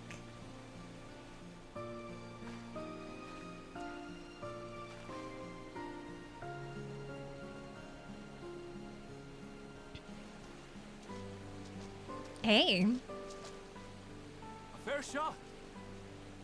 I'm sorry, what? Speak again? Was that an Irish accent? What was that? Wait, I'm turning my sound up. Open your beautiful lips again, my man. Also, I love his eyes and everything. He's quite a tasty bunny. Chat, tell me off for thirsting. So I was holding back earlier, but now I'm seeing the HD. Hello. Lovely eyes. Nicely done. Let me truss this one up and I'll make my way over to you. Oh, has he got the kind of Icelandic accents again that we had in Shadowbringers for the bunny girl? I see. Ah, he's a lovely voice. My gods. He likes to shoot things, but only for conservation reasons. I was wondering what his voice was like before. But I thought, this is a side character. We're doing fetch quests for him. There's no way he's going to have voice acting. There you are. Any Because new revelations? only major characters have voice acting. I'm just saying, his voice is too good and he's too hot to be a side character. I'm very suspicious. I have had some revelations, Kyle, not the kind you'll be expecting. But there's a character here who's suspiciously good looking and has voice acting. So you met with that gleaner again, this time to capture a hornbill. Yeah, I think he can get us a pass to the lower levels. I understand catching and bringing in creatures from the outside, but what's the point of chasing after ones already here? Maybe I don't know. I guess with the ferrets as well, they wanted something that could be easily eaten. So I guess they're gathering food sources for some kind of deeper down bunker. I guess maybe the bunker underneath is like the cooking bunker. This is where they store all the food. That's where the chefs are. Gotta have apocalyptic chefs, you know? Oh, it's a simple thing, really. Hello. Occasionally, we remove specimens no longer needed for study, or those we've had difficulty raising. But we can't simply turn them loose. So what, you eat them? Why bother trying? Safely returning such creatures to their native habitats is another facet of a cleaner's duties. Oh. So you actually bothered to ship them back where they came from? This is more like a conservation zoo than I thought. But not in this case, I'm afraid. I've been asked to bring the bird below. They are eating the bird. I knew it.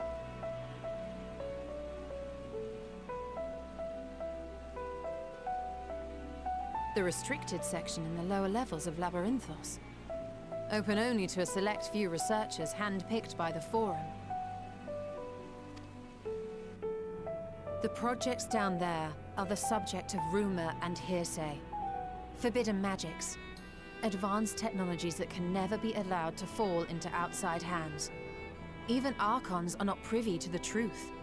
Secret animal testing. They're testing cosmetics down there. Those who are, the researchers involved in this secretive work, are not permitted to walk freely in the city, and are instead required to live in isolated quarters. What could a facility subject to such strict security protocols possibly need with a hornbill? An experiment? Are they experimenting with Aether? I saw a large amount of crystals being taken down there.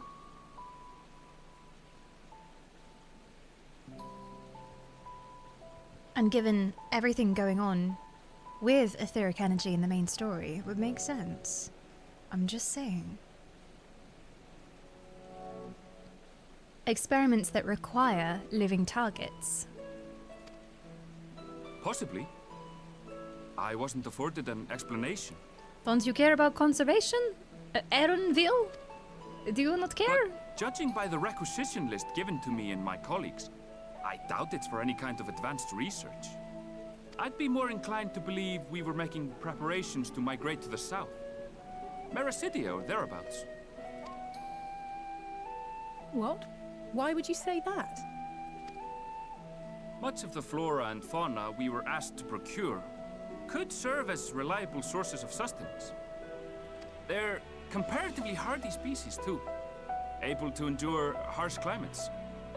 And among them are specimens known to be effective in improving soil quality and purifying water. Maybe they're waiting for the apocalypse to happen. They're doing a Fallout-style bunker with all the things they will need to restore life to a broken husk of a world. And then they're gonna come out on Reclamation Day and they'll be like, hey, here's the soil-improving minerals and here are the water-purifying ducks. Is he suggesting the existence of water-purifying ducks? I want one. When you put it that way, migration does sound like a reasonable assumption. Indeed. That's all it is, though. An assumption. Through our tasks, we gleaners glimpse only bits and pieces of the Forum's plans. Our prime concern is that our requisitions, be they living or otherwise, are properly preserved for the knowledge of future generations. Now, I really must be going. I regret that I cannot reward you as you deserve. Well, about that, there is something you could do for me and my friends. Perhaps you might reward us after a fashion then. It is imperative that we reach the lower levels. And seeing as you are already set to descend with your assigned cargo, mayhap we could accompany you as your assistants. Yes. I'm afraid that won't be possible. Once the animals have been prepared for transport, we send them down separately via the lift. I will of course follow after to make my report, but I can hardly pass you off as porters when there's nothing left to carry. Then take more shit with you. Easy. Indeed. Pray forget I said anything. Why is Stola kind of shy? I don't know. She seems like she's different. Like, even when she's talked to important people before, she has some authority about her. And when she was talking to Dali Le Villiers, even then she was quite strong in her wording. But she's being really soft now. Why are you being soft? Do you have a crush on him? Do you know him? Did you know each other? How do you feel about climbing? If you've strength and the courage to brave it, then there is another way down. A ladder? Maybe? This path leads to the 33rd facet, a mine shaft excavated during one of our expansions of Labyrinthos. Oh, I love mines. There's always dungeons in mines. Love mines. While I cannot guarantee that the passage is safe to traverse, it should provide access to the medial circuit below. Won't it be guarded as well? Surely they're not that lax on security. I never even knew such a place existed. Thank you. This is the perfect solution. You're quite welcome, but consider yourselves warned. If the going proves too treacherous, you'd do well to turn back. I bid you good day. Why has he got a spare pair of shoes on his backpack as well? So why is he carrying so much for so simple a job? I get that he's tracking animals, but like, what is all of this? Why does he have a bedroll? Are you telling me he doesn't go home and he camps out here and just lives here in the wilderness despite there being massive buildings here? He's a homeless bunny. Makes sense. He's a traveller, turning back is hardly but a an option, traveller not who's when we also come at this work far. and should Let's be go and take a provided look at somewhere this to mine sleep. shaft.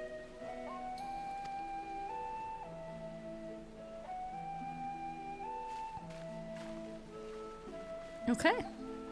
Well, he had glorious voice acting, but he's gone. Will we ever see the hot bunny again, I wonder? Sad times. Why don't you come with us? The real question is, where is our own inventory stored? Before I cleaned my inventory, I had so many horrors. But mostly so many pastries. Where am I storing my pastries? Under my skirts, I guess. Like, there's a secret, like, back panel, just filled with pastries. It's a large area, so maybe it's better to set up camp rather than trek back after a long day, maybe?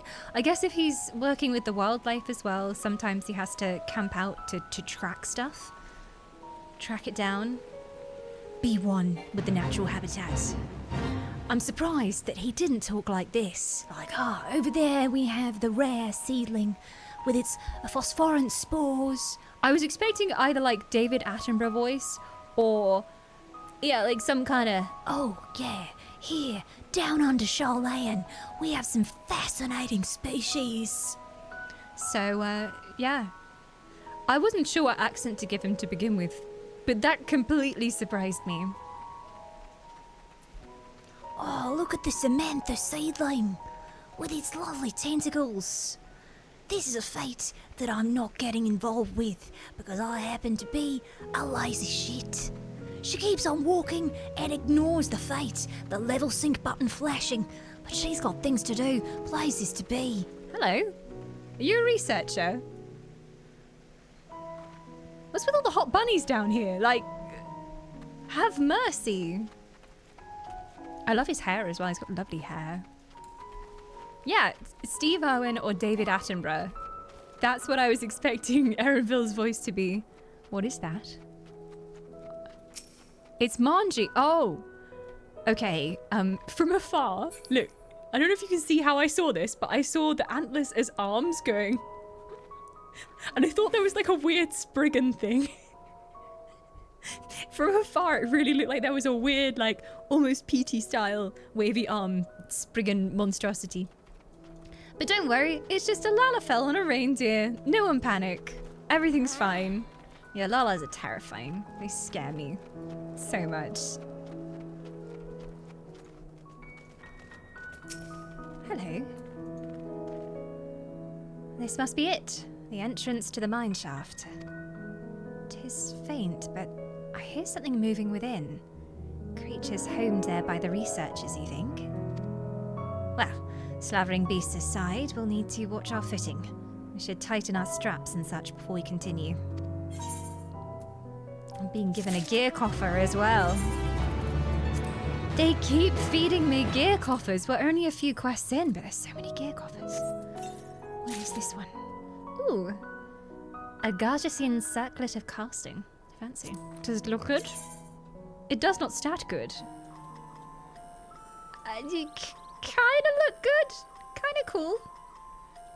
Glitches through my hair nicely. I love this theme. I want to set this as my alarm sound from now on. Like, waking up to the beep, beep, beep, beep, beep, beep. No, but this coming on as you slowly come to consciousness in the morning. The happy bippy boppies, yes. Do do do, do do do do. It kind of reminds me of Paper Mario. That's what it reminds me of. I was trying to think, but yeah, the Paper Mario music. Assuming everyone's tightened their straps and checked their gear, then I say we head on in. Given the terrain ahead, though, it might be wise to leave some distance between us. We don't want to be stumbling over each other if it comes to a fight. Take it slow, and don't forget to check your surroundings from time to time. We can meet up again at the other end of the tunnel. No, don't split the party! That's a really bad idea! Guys! This can only go well. Into the spooky cave we go. Goodbye, whimsical music. I'm imagining as soon as I cross this threshold, there'll be vaguely threatening drippy drippy cave music. Unless it starts playing some happy little dwarven dick tune, which it might, who knows. Goodbye, civilization. The 33rd facet. I've still got the happy music. Okay, happy cave, happy stalactites, happy stalagmites. This reminds me of, like, the belly of some vast beast. It, like, those almost look like scales on the ceiling. A mithril cap. Ooh, hello. I'm gonna stay away from you. I don't know whether you're friendly or not. Yeah, this isn't even vaguely threatening drippy drippy cave music. I don't feel threatened. I feel like I'm on a Disneyland ride. Woohoo! Where are we going next? Although, this might be the trigger for the creepy music. Here we go. Hello? Any Asians in here? You sense a hostile presence. Oh, there's the drippy drippy cave ambience. Yes, yes. Yes. There it is.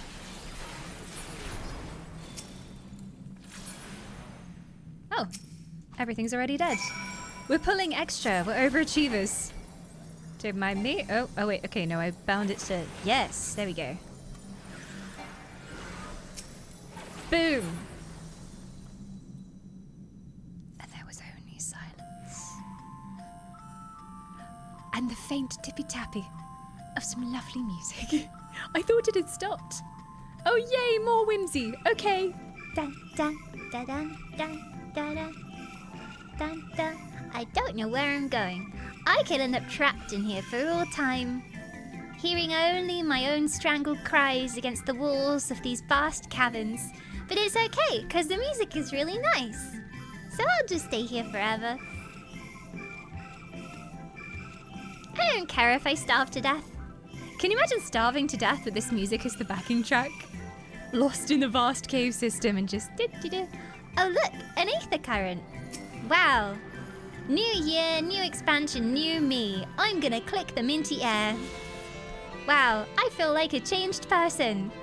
If anyone's new to stream, I never click the ether currents, and it really annoys stream. And I kind of do it on purpose now because it's funny, because they get really enraged. Dawn, if you have Spotify, you can add this as your song alarm. See, I mostly use YouTube music right now just because I'm currently subscribed to YouTube. Oh yeah, I got that YouTube Premium. Only because I got it because we were doing the Baldur's Gate lore reading stream and I wanted the Baldur's Gate ambience in the background and I didn't want nothing beats a Jet 2 holiday to interrupt the chill we were having. So I subscribed to YouTube Premium, but now I fear that I'm too used to it. And it's so nice being able to skip the ads and it's beautiful.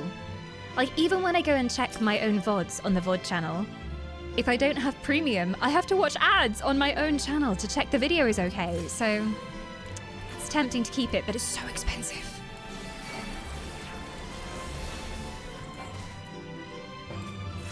But yeah, this is a wake-up theme in the morning. Yes. Oh, my magic is so badly balanced. Oh, jeez. I killed it anyway, though. Hey, Meep, welcome on in. YouTube Premium. I know. I'm living the bougie life right now. Not a single Jet 2 holiday ad.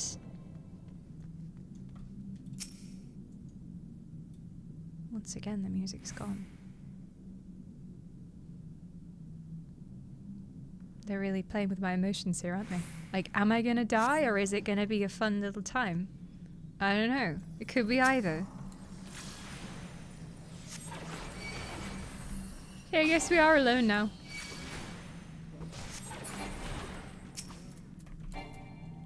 Where did I... Okay. Wait, it's on cue? Okay. I need to go practice on the dummy with the new loadout that I have. But it should technically be quicker, because I've got things bound to Q and E now as well.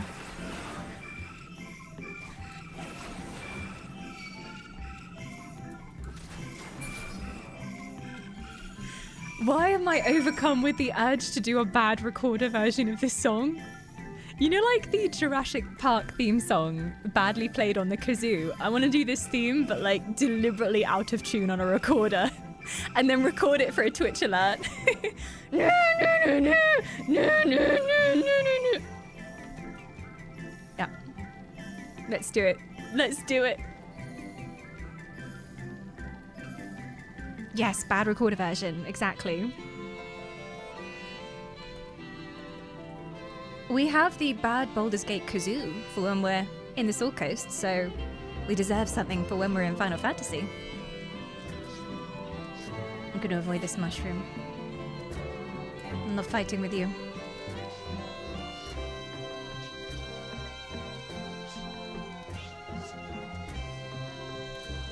Okay. Wait one frickin' second. Am I hearing like a whispering voice in the music?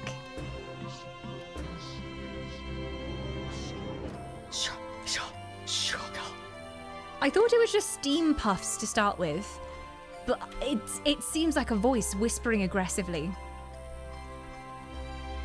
Sounds like steam, that's what they want you to think. It's the Asians. It's the Asians. They're speaking to us through bad recorder.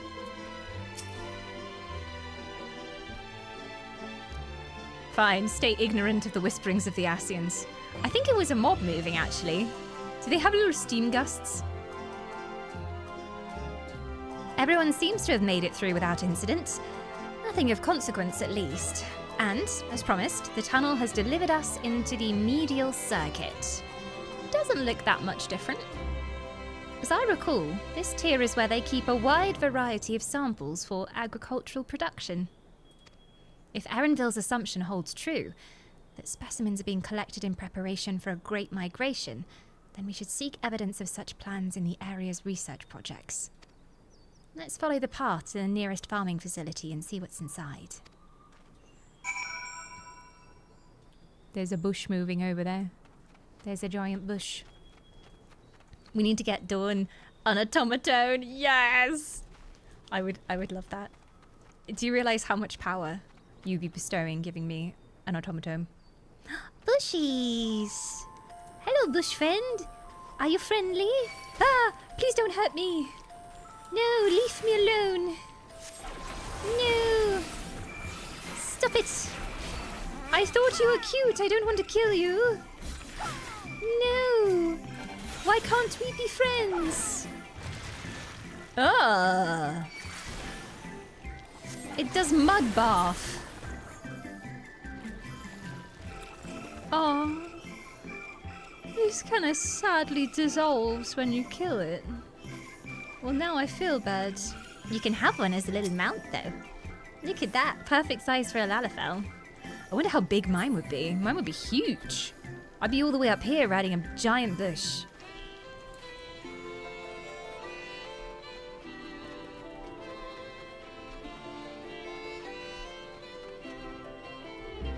Wow. Look at the size of this place.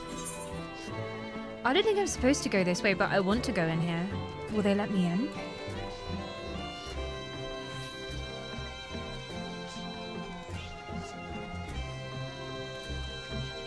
Let me in. Show me your secret. Ooh, they will. Logisticon Alpha. Hello there. Oh my god. This is bringing back memories of Amarot as well, because this looks like a queuing system. This looks like I have to wait my turn and they'll give me a ticket number, and then when they call my number, I will come back. Hello! They don't want to talk to me at the moment, but I'm sure they will, eventually.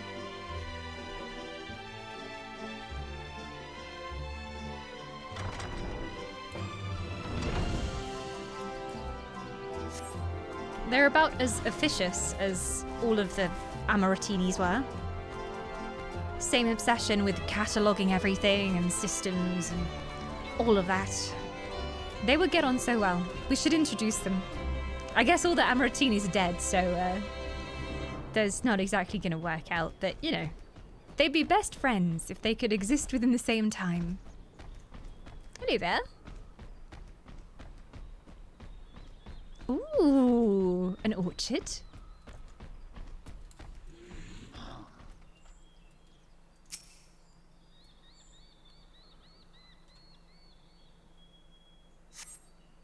Hello? The happy music. Grapes! They're not square grapes though. Or rectangular grapes. Those are some moist, juicy, high poly grapes. Not low poly grapes. If anyone's just coming in, this was from FanFest. And at the time, I did not understand the reference. They gave these out, their little stress balls, squidgy stress balls. And everyone was like, oh look! It's the square grapes, the low poly grapes. And I did not get it. I was like, okay. Because I was on Stormblood at that point. But this is in fact the origin of the low poly grapes meme. Okay, I just want to say, the universe is at work in this stream. Because I had lost this. I did not know where it was. And I was walking past the stream room and I was like, oh, I really should go through that bag of stuff that's just in the corner of the booth room where I have the vocal booth stuff. And first thing I see when I open the bag is this. The universe knows. The universe delivers the grapes unto us. Praise be. This one's extra magical. It can make anything disappear. I love how the top of the grape is just green screened. No, Fuss, it's a magic grape. It sees to the heart of the universe. It is at one with the very fibre of existence. It's full of fibre too. I love grapes. But yeah, apparently that's where the low poly grapes come from. So how does the story go back in the day? That cutscene, when that cutscene played of the zoom through the orchard, were they just like really bad quality grapes? Like just really terrible chunky grapes? To the point where everyone noticed and started talking about it on the forums. Like, did you guys see those grapes? Shocking quality on those grapes, guys. Shocking. Then they upgraded it. Was there such outrage about the quality of the grapes that they were forced to go in and fix it? I love how they referenced it by putting these in the FanFest bundles, though. Like, they're not afraid to make fun of themselves. We love to see it. What part of Endwalker is this? So we have just come down to this place underneath the city of Charlayan. This is my first time here in the research facility. I forget what it's called, but that's where we are. We've done the... I'm just going to call it Elephant Land with the boys. We've done that bit. We chose to go there first, so very, very early in Endwalker.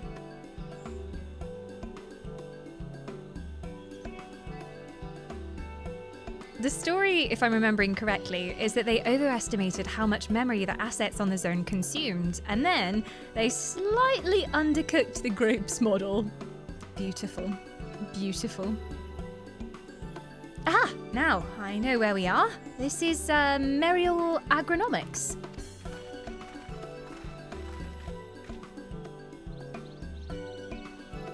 Labyrinthos is host to a wide variety of vegetation, which allows us to conduct studies on cultivation methods utilised in foreign lands. And it is this facility which coordinates and oversees those efforts. The fruits of their research go to feed Labyrinthos' colleagues, or so I hear. Ha, fruits of their research. More notably, successes might make it to Agora. Food so exotic you'd be hard-pressed to guess their origin, let alone how they might taste. Indeed, mystery vegetables without a name, only a list of nutritional benefits scribbled on a card. I see no gleaners hereabouts, yet these workers seem to share that same sense of urgency.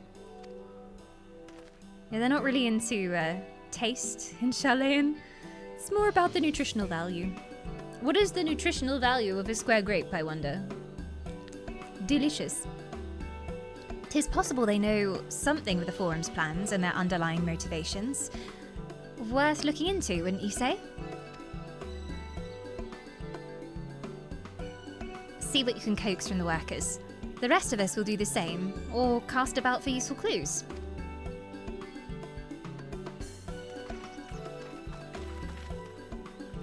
Yes, we have met the huge elephant behind the curtain, who I thought was going to be a giant frog. Kind of Zelda-style giant frog.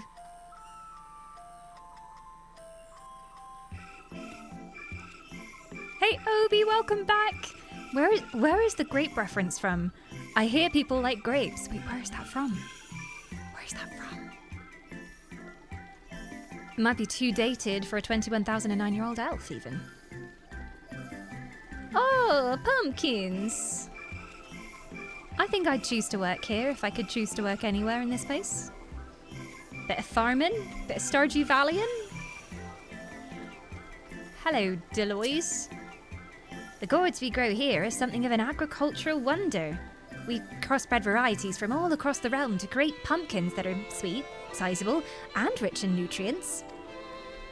Now I want pumpkin pie. How goes your MSQ progress? This is third stream of Endwalker? So we're making some headway, indeed. I'm told this cart holds the harvest meant for the larders here. Nothing out of the ordinary. That's a suspicious crate, though. You never know what could be in there. Hello. Oh, hello there. We weren't expecting visitors.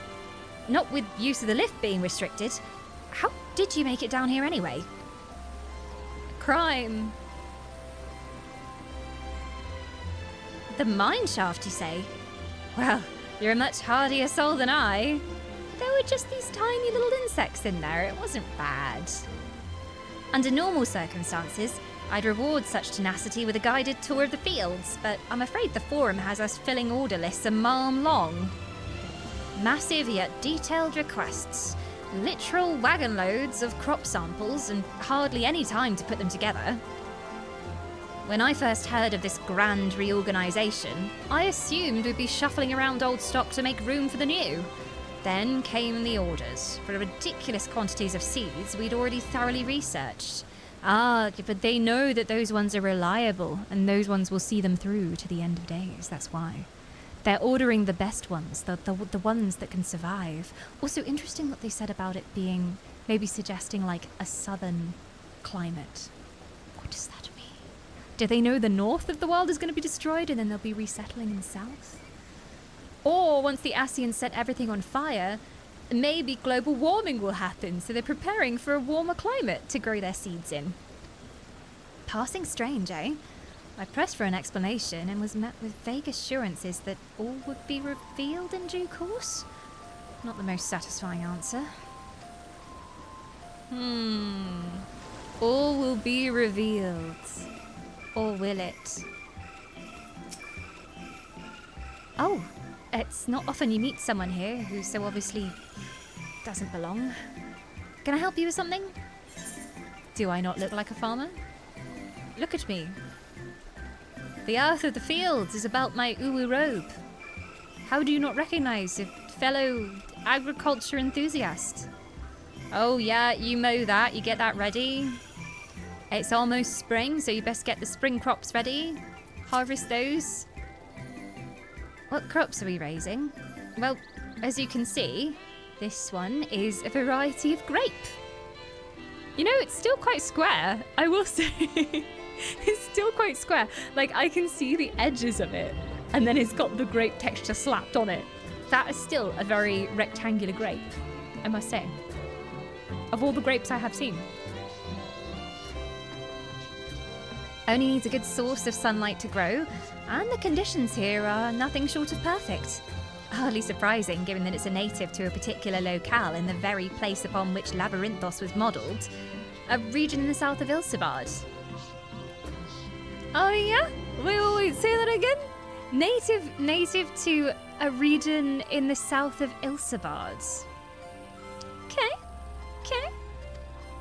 It boasts remarkable habitat diversity, allowing for myriad flora and fauna to thrive.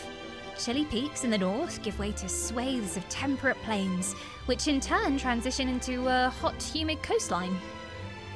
Okay. Such bountiful territory is ever contested, as you might expect. It used to be called Corvos before the Imperials renamed it to Locus Ammonus. The Forum saw it not as a prize, however, but as a researcher's ideal environment.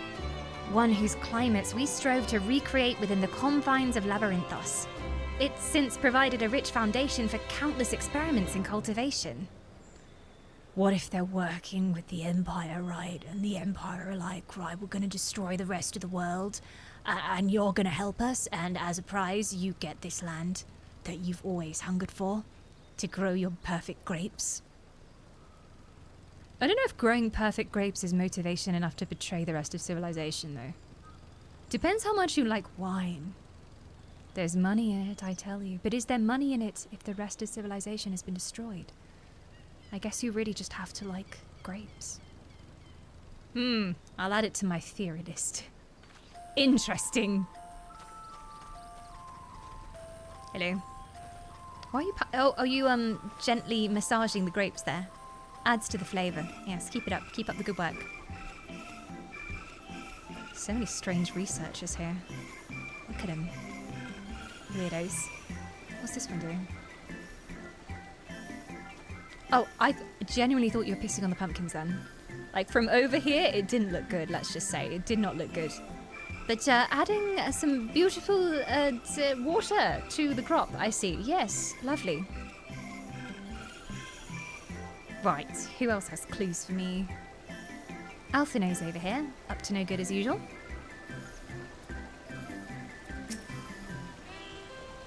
And so you've spent years researching these high-yield cultivation techniques? Yes, high yield. Ooh, lovely pink trousers. Of course! The light of the artificial sun is not so brilliant as the real one. However, it allows us to grow crops without having to worry about inclement weather or changing seasons, making the results of experimentation much more consistent. And you can find exactly the optimum temperature. So essentially it's just a giant greenhouse. A giant high-tech greenhouse that they can control.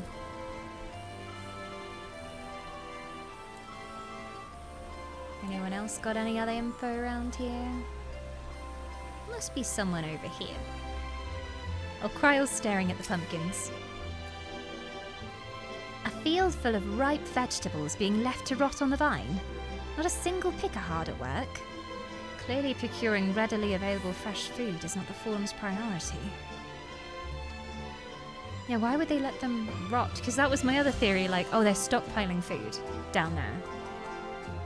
But no, just testing. Just preparing.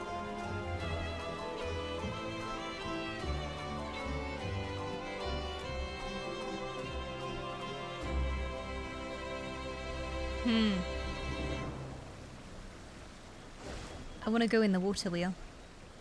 I want to run around it like a hamster. Oh, there's another guy over here. Oh no, an overwhelmed labourer. Oh no.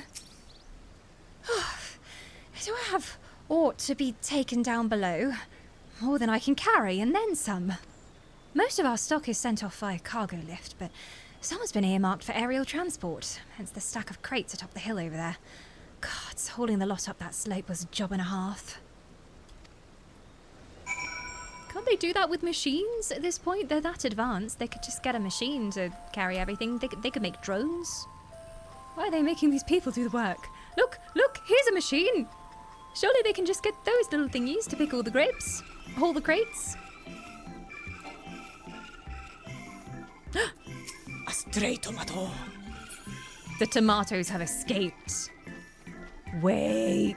I know what's really going on here. They're trying to grow evil vegetables.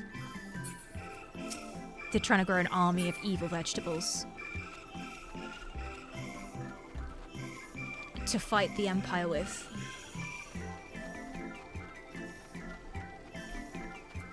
Or they're working with the Empire to grow an army of evil vegetables, which they will use to destroy Eorzea, which is why they don't care about the fate of Eorzea. We will go down in tomato puree, and no one will be there to save us. And afterwards, they can feast on the remnants of the left behind veggies. It's true. Oh, I thought those were wine glasses then. And they're little puffballs. The label on these crates tell the story of their contents. Bundles of common seeds and saplings, accompanied by sheaves of reports. Seeds and saplings? Those are the ones going down a level, so they must be important. Can I look at what they are? Yeah, what are those little flowers? They're bioluminescent. Is that like a gem in the center? Hard to look away, isn't it? Who's that then? It's not Bunny Boy again.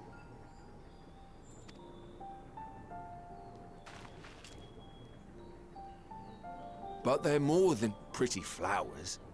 Heart blooms are attuned to ambient emotion. Oh.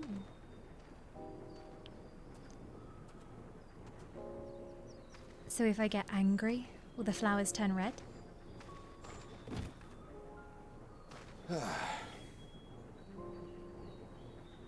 You don't seem convinced, but believe me, it's true.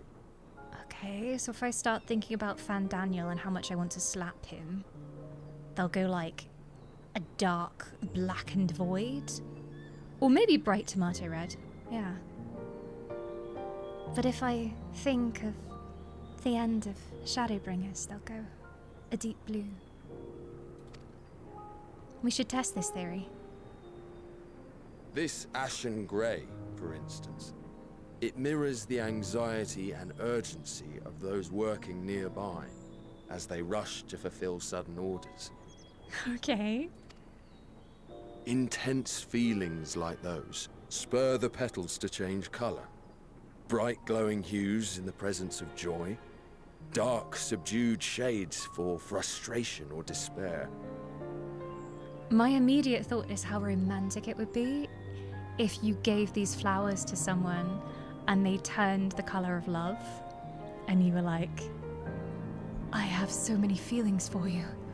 And then like it turned pink and blossomed. Oh, can I get some of these for Valentine's Day? Please, Oriange, send these to me in the mail. Yes, please. Yet even with the collected wisdom of Charlian at our disposal, we've yet to identify the underlying principle of this empathic effect. Surely Aether, right? Because Aether lies at the heart of all things. Maybe those really are crystals in the middle. And there are other mysteries besides. Although the flower is extraordinarily long-lived, its low reproductive rate has made it difficult to find younger populations growing in the wild. The flowers don't want to bang each other? Why? With too few sightings to map its distribution, and no closely related species to track, we've been unable to pinpoint its land of origin. So, did they start popping up here only in Charlayan? To further complicate matters, every culture, even dimly aware of its existence, has given it a different name and mythos. Our attempts to study it via the historical record have been an exercise in frustration. As an avid botanist myself, I should one day like to unravel the Heartbloom's secrets. But I'm afraid other duties must take precedence. I will leave you to your thoughts. Very cool. Flowers are cool. But especially those flowers.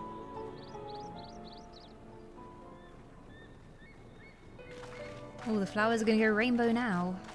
The whole crew's showing up. Lot of different emotions going on. Have you learned aught of interest? Flowers are cool. What about you?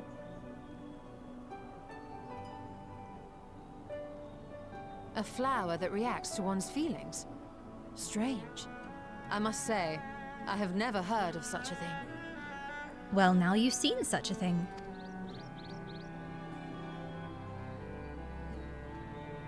This is all very Is fascinating. Kryl okay? But as it stands, we've failed to gain any significant insight She into the seems forum's kind of phased undertaking. out. Indeed. While there is certainly enough activity to support Erenville's supposition that a priority has been placed on improving food production, unfortunately for our investigation, these workers were never informed as to how their duties serve the master plan. They are but cogs in a vast machine.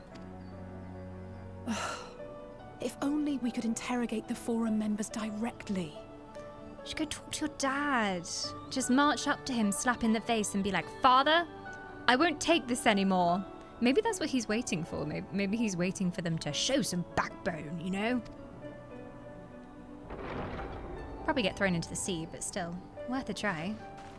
Oh.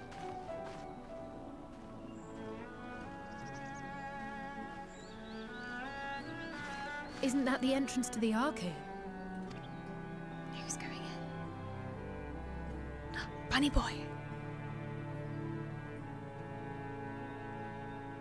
Look, there. I think that's Erenville. It is. Unmistakably so. A little difficult to tell from here, but I think you're right. He did say he was coming down to make his report. So we should go with him. Erenville receives his orders from the Forum. Would it not follow, then, that the superior to whom he reports is a Forum member? Or at least a close associate? Surely. You mean to eavesdrop on their conversation? What of the risks? Risks schmisks. Have you seen some of the shit we've been through together, Alfie? Come on, eavesdropping's the least of our worries. We fought Ours alone to bear. primals. We won't interfere with Erenville's work, nor will he be implicated as an accomplice. If you're not comfortable taking part, I can do this alone. Nay. I said myself that I wished to know Father's intentions. And no answers will be forthcoming should we simply ask nicely. Doesn't seem to do much around here. We can apologize later, should it come to it. Right now, we need every crumb of information we can get our hands on. Consequences be damned. They're already in trouble. It Why might not be get in best more if you trouble? came along as well. In fact, we should all... Yeah, Kryl isn't here. She seems so out of it before. Aw, do they mean something to Kryl? her? Did someone once give her one of those flowers? Someone she loved? Are you okay? Oh, yes. That certainly sounds like a plan. Okay. Do you need to talk? I'm glad you agree. Mm-hmm.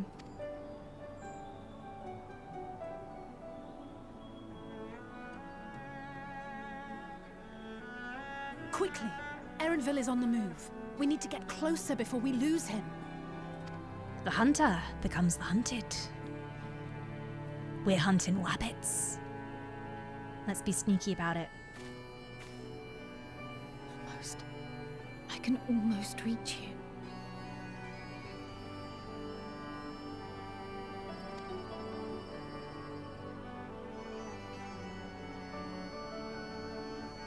What? Does Kryl have some secret long-lost love or something? Like, what? Who are you looking for? Pray tell. Kryl? Kryl, do you need a hug? I can offer a pet, but not a hug. Something from her past, no doubt. Why was my first instinct to go and right-click the flowers to see what they had to say? Like, I was literally like, let's go see what the flowers think about this. But if anything could hold, like, memories, like, because if they can change based on emotion, then I feel like maybe they can hold on to glimpses of past, you know? Especially if it's associated with Aether, and it would just make sense. It would just make sense if they could, like, capture memories inside. Like dream catchers, but flowers. But I think for Kryl, maybe there's a more direct memory associated with that. Who is your secret lover, Kryl? Is Kryl still feeling unwell? I've never seen her so distracted. Keep an eye on her. Keep moving, too. We cannot let our quarry slip away. We need to help Kryl. Dawn, get the lawnmower out. Yeah, sure. Anyone got a chainsaw? We'll just chainsaw him off, make her a nice bouquet. She'll feel much better. Curious. What did she say? Like, I can almost reach you? What?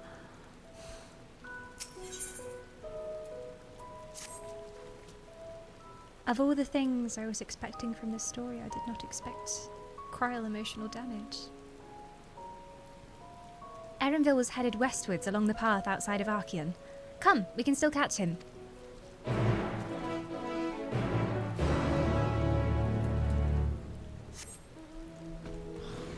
It's never easy to know which secrets the heart holds. Indeed. And I guess sometimes you can see something that reminds you of a certain time in your life, and all the memories come flooding back. All of the emotions. Interesting flowers. I'm sure they will have no story significance later on. I'm sure not. Okay, but if I had to make the flowers do something cool, I would make them store memories. That is what I would do. I'm just saying, for the record, that is what I would do. Will Square Enix have the same thought? We know not. The motives of the Enix are not for us to know. No one tried touching the flower. What if I touched the flower? I feel like I should touch the flower. If the game would let me, I would touch the flower. Oh, there they are. Hello? Chat's being so well behaved right now. There's so many smiley faces. There's so much popcorn being eaten.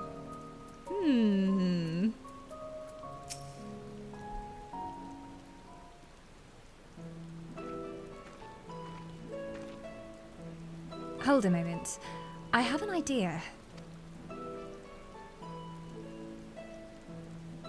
If memory serves, That colossal wall-like structure is Logisticon Beta, one of Labyrinthos's climate control centers.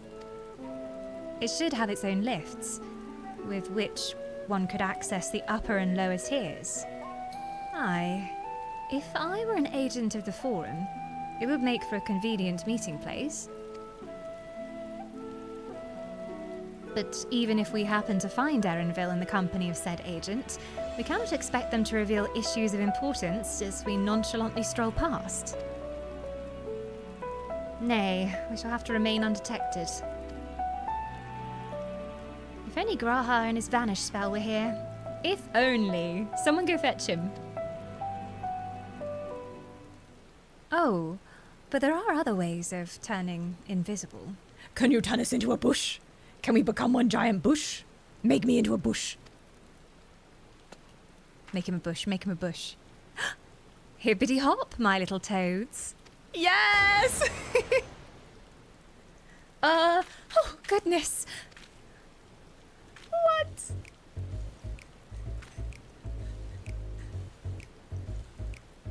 Alpha Toad and Alice. Alpha Toad? We need a name for Alice though. It's gotta be punny. It's gotta be punny. Alice wee. Alice Quay. But frogs don't say quay. Come on, chat. I'm sure you can do it. All right. Unaccustomed to transfiguration? Worry not. It will wear off with the passage of time. Frogissay? That works. Hoppissay? We all look the same, though. Also, I can't identify which twin is which because there's no longer red and blue. How am I supposed to know? I suggest you and your green companions hop along and catch up with Erenville. Should you feel the magic's fading, return to me and I'll refresh the enchantment. And what am I to do in the meantime? Wait here with me. In your current state of mind, you'd be as likely to leap into the jaws of a predator as you would learn anything of note. Which reminds me, where are the creatures hereabouts? In that form, you're essentially defenseless. What is going on? Wait, you're telling me this is a whole system and it's gonna happen more than once? Certain duties require you to transform into creatures or other people, restricting available actions. These transformations only last a limited time, indicated by the transfiguration status effect. Should the transfiguration status effect expire, or if you stray too far from the objective, you'll be returned to your original form. All right, and we can go back and renew.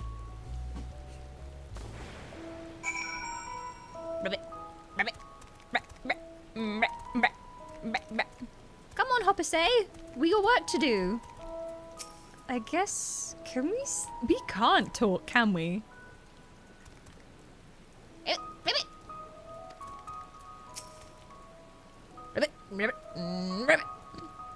I got Alice.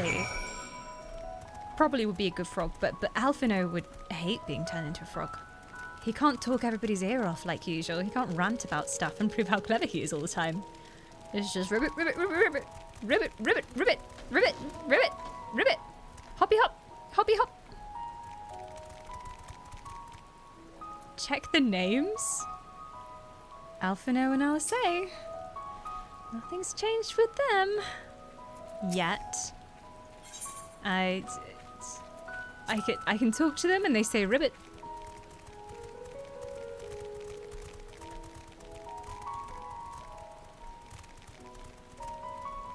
Ribbit. We are hopping along. She told us to hop. The instructions were clear, so therefore we must hop. Oh my god. It's Big Frog. You know what they say about Big Frog eat little frog. Okay, we keep to the bushes. Come, follow me. Shh, they won't even know we're here. Keep to the cover. We're in camouflage. Oh my god, it's so scary. I hate it. Well, it probably isn't the best way to go, but trust me, I'm the frog leader.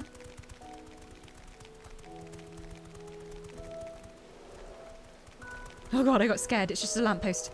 Everything's fine. Good thing it's raining too. We're staying nice and moist. I'm really surprised that I can still tell which twin is which. Maybe their hops are slightly different. Ah! Oh god! Sorry, sorry, don't follow me. Don't follow me, it's not a good idea. Hippity hoppity. Hippity. Yeah, I really shouldn't have been the leader of the frogs. I don't know if there was some kind of vote that happened, but... Oh, look, the enormous shiny circle. Hey, we should go towards that. That seems like a good idea. These things! These... I have a lamp of those things. I have a lamp. Square Enix sent me some merch stuff ages ago, like ages and ages and ages ago. And there was a little, it's a little bulb with a light up top. And it also plays music. I've never got the music to work, but yeah, it's a little light. And now I finally know what they are. They're like little sprouts. I wonder what they're called.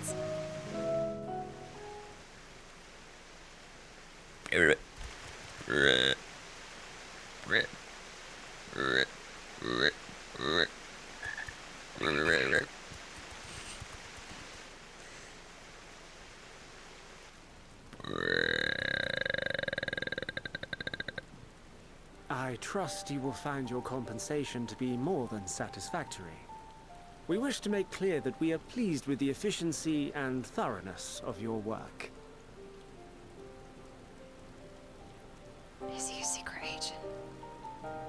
Maybe he's not a conservationist after all. He's actually the James Bond of Charlayan. So much so that we have come bearing new tasks in need of your competent hand.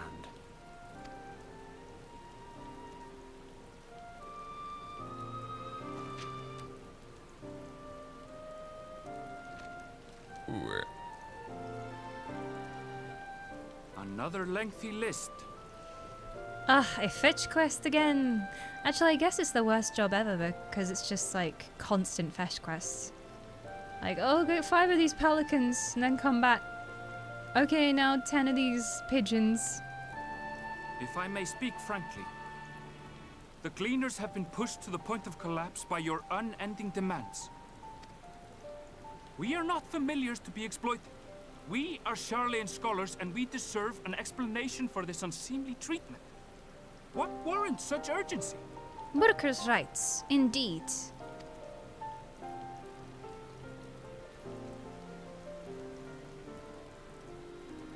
In an age long past, Charlayan was charged with a momentous duty.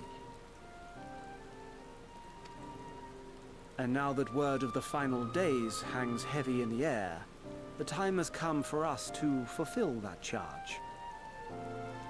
Right. Did they just have an incredibly paranoid king at one point in history who always wanted to prepare for doomsday? I can say no more, but I promise you this. All will be revealed in due course. And when it has, you will understand that your toil was in service to the greatest good. All will be revealed.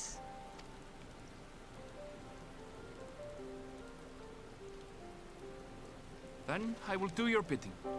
For now. But unless you wish the Gleaners to rise up in protest, I advise you to offer tangible improvements for our working conditions. Your promised revelation does nothing to address present circumstances. It's true, he's like literally carrying his bedroll on his back. And his boots and everything he owns. At least give them somewhere nice to sleep every night, okay? A fair point. Your concerns will be conveyed to the forum. Oh, yeah. Definitely gonna reach the forum. Definitely. It's like filling in a little complaints ticket. And it says, oh, thank you for your opinion. Yeah, that's never getting back to the bosses. Never. No one's ever gonna see that. It's gonna go into an unmarked folder known as the bin.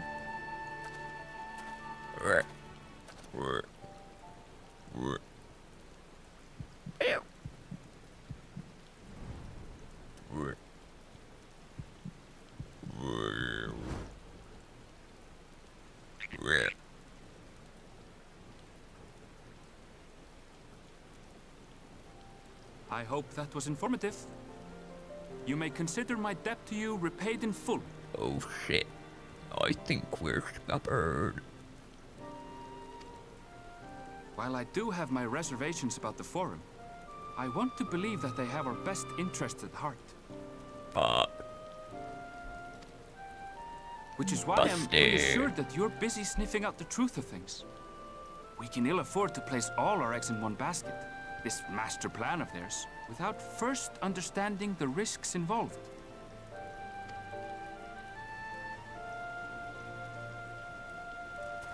How you know? How you know Wait. I frog? How did you know it was us? How?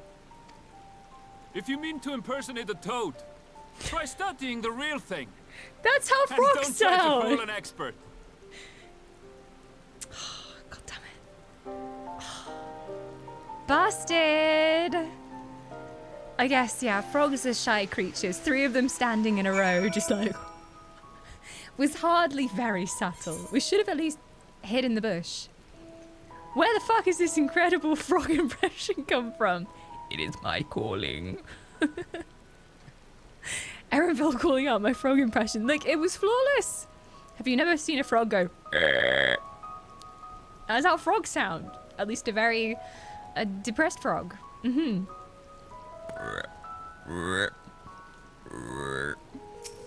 It's kind of like an inverse burp. Well, I suppose we should have known a gleaner who specializes in animal procurement would not be so easily deceived. Yet he seemed inclined to put his trust in us all the same. More importantly, perhaps, we've discovered a new piece of the puzzle. This momentous duty the Forum agent mentioned. Charlayan has been called to action, and the Telophori's declaration was the catalyst. Whatever charge it is they hope to fulfill, they deem it's of sufficient import to disrupt all of Labyrinthos, not to mention ignore Eorzea's request for aid. Suspicious. That's very suspicious.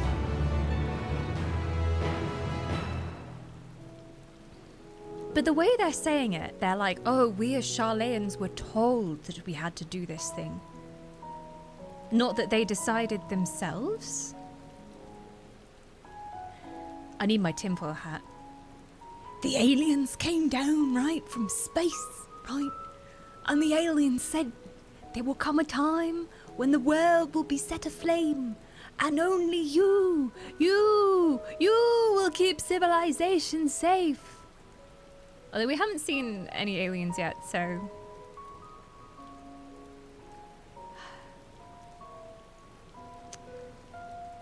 It's the things, what are they called? The things that live on the moon that we were talking about.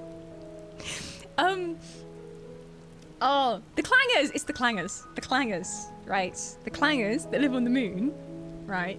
They came down to Charlayan in ancient times and they said, boopity boop, you must save the world!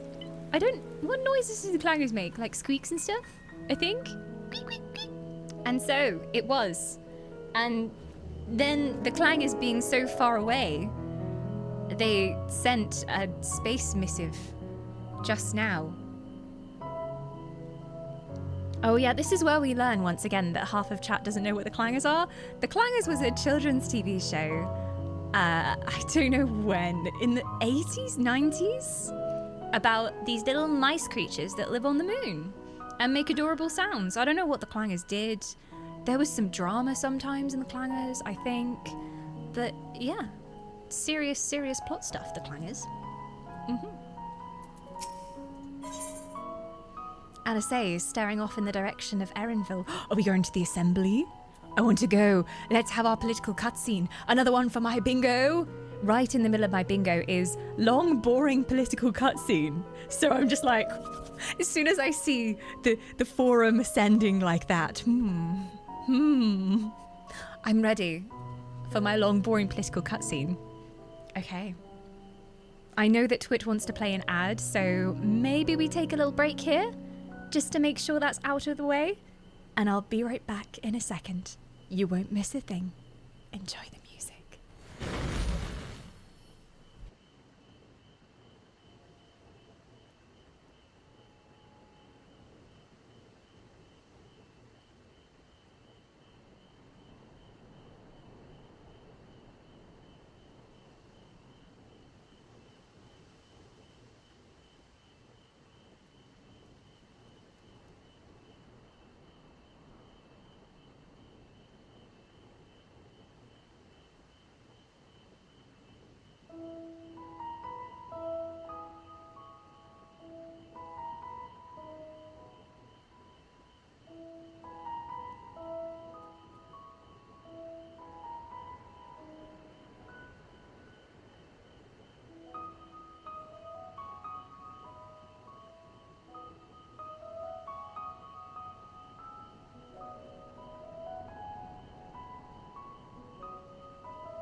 That was Night Under the Dome by Amadeus Mozart.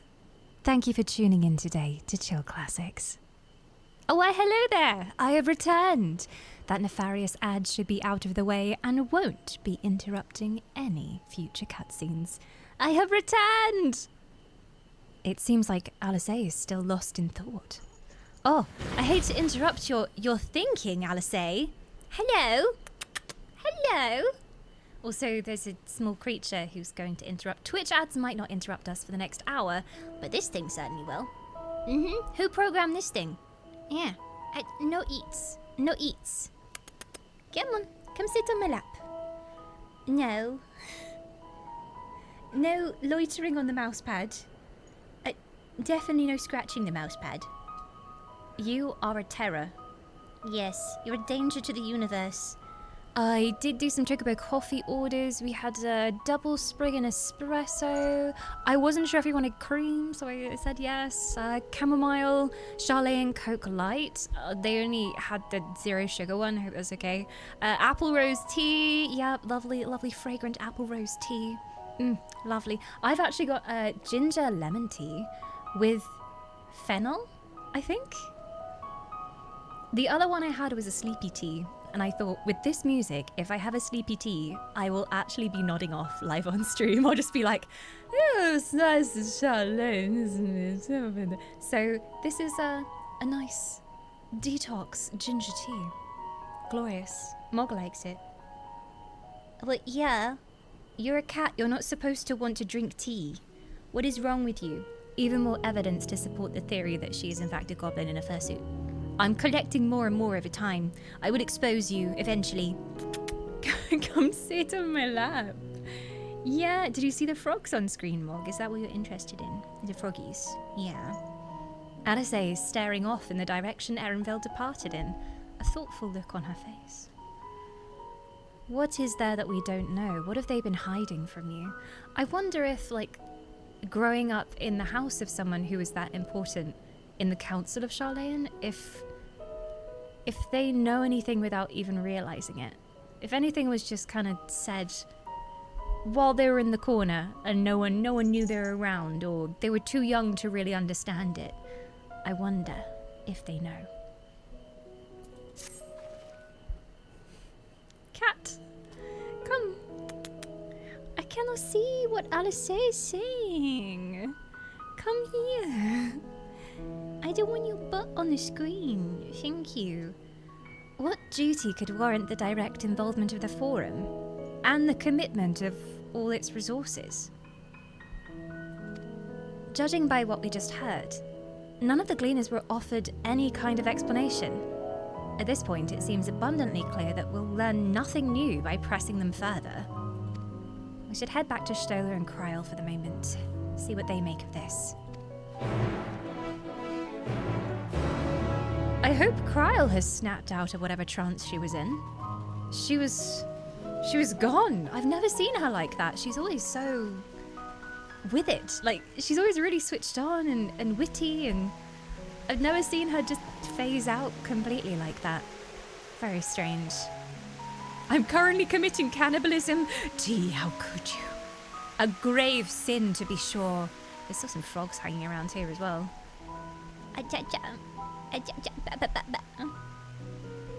Nugget. Miss Moogle Morgle Moo. Oh, the finger licking on the mouse has begun. What are we going to do with you? I think I'm going to donate you for Charlayan research. Yeah, I think I will. They'll cart you down to the lower levels. Do secret experiments on you. Yeah, that's what's going to happen if you stop licking my fingers. Ah, Mog! If you see anything weird going on with the camera, you know why. There's a creature on the loose. One of the rarest experiments from the deep levels has escaped. Quickly, summon Bunny Man, whose name I will eventually learn. Eren, I want to say Eren Bill because of the birds, but I don't think it's Vil. It's Vil, not Bill. I think. Could be. I like Erin Bill better though. Erin Bill is way better. It suits. Gives a touch of nature. A touch of a pelican's bill in there. Erin Bill, yes. Erin Bill. That's the official name. Welcome back. I trust you found Erin Bill then. We did indeed. We did. Interesting. I had a feeling you'd learn something important, even if that something was simply a confirmation that no one knows much of anything. You should share this with Kryl and discuss how we proceed. Assuming we find her back at that farm, she was still behaving oddly, so I bade her return and rest there. Perhaps not the best decision in hindsight. Would you mind checking near those flowers she was so entranced by? The rest of us can survey the more distant areas, just in case she decided to wander. She's gonna be like asleep next to the flowers, isn't she? Having pleasant dreams. Are we going to get an emotional cutscene now? I did not wear the waterproof mascara today. I was like, no, we're just going around in the dome doing little side quests. There's not going to be emotional damage here today. I'm not wasting the waterproof mascara. That one's expensive. Okay. Please don't do this to me. Please don't. Ah! Mog, you... No, Mog, it's not that way. I think we got to go up the hill first, Bunny. Yes. We could go round the hill, Mog. Yeah. The emotions must be harvested. Yes. Yes. That's what it is. All of the MSQ leading up to this point has been a plot to harvest emotions. That's what they've been researching this whole time. All of the twists in the story, they've been siphoning our emotions to power this vast underground complex. That's it. All those times I cried in Shadowbringers, I was just adding more power to the system. I am the reason this whole place exists. Oh, but the whimsical music is back and I feel so good again. It's so cool. Forget about the conspiracies. I don't think the flowers have changed. They're still the same colour. They're the colour of anxiety. Hello? Are you okay? Oh no. What does she remember?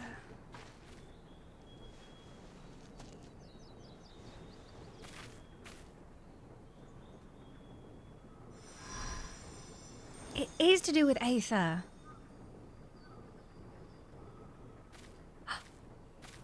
For you. The spell will keep it from wilting. Oh, thank you. Do I just take it? It's gonna go the colour of confusion when I take it. She said you would need it for the journey ahead. Are you hearing her too?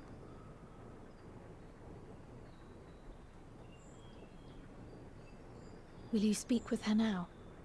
I cannot hope to match Minfilia's clarity, of course, but...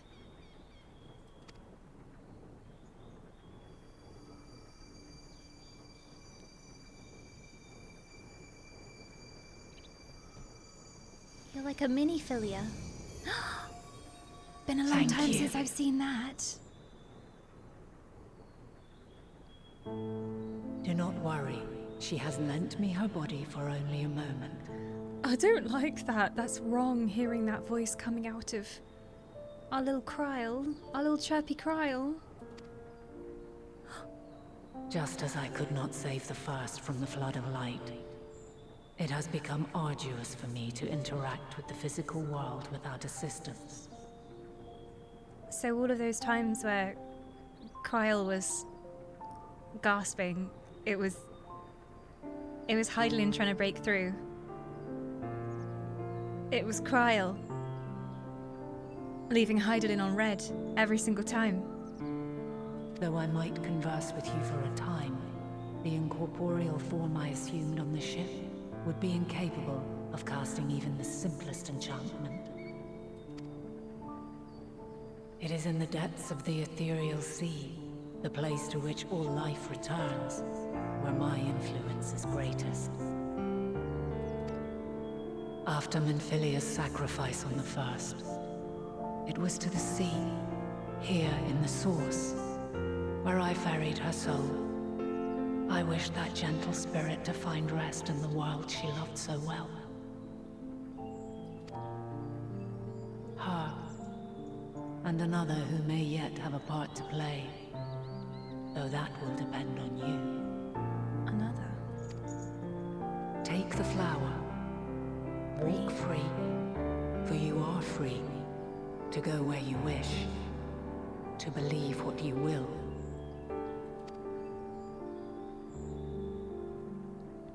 That bloom will be your guide, test and proof of your conviction.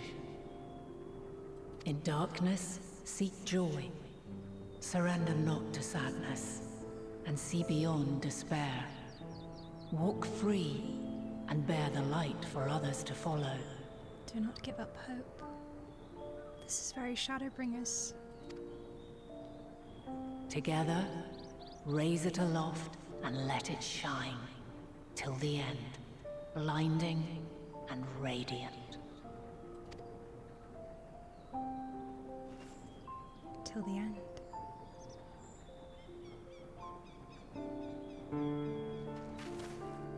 Well, that was cryptic. Speak plainly. That was all too brief. Already she seems so far away. That's who you meant. I wondered what she was thinking of.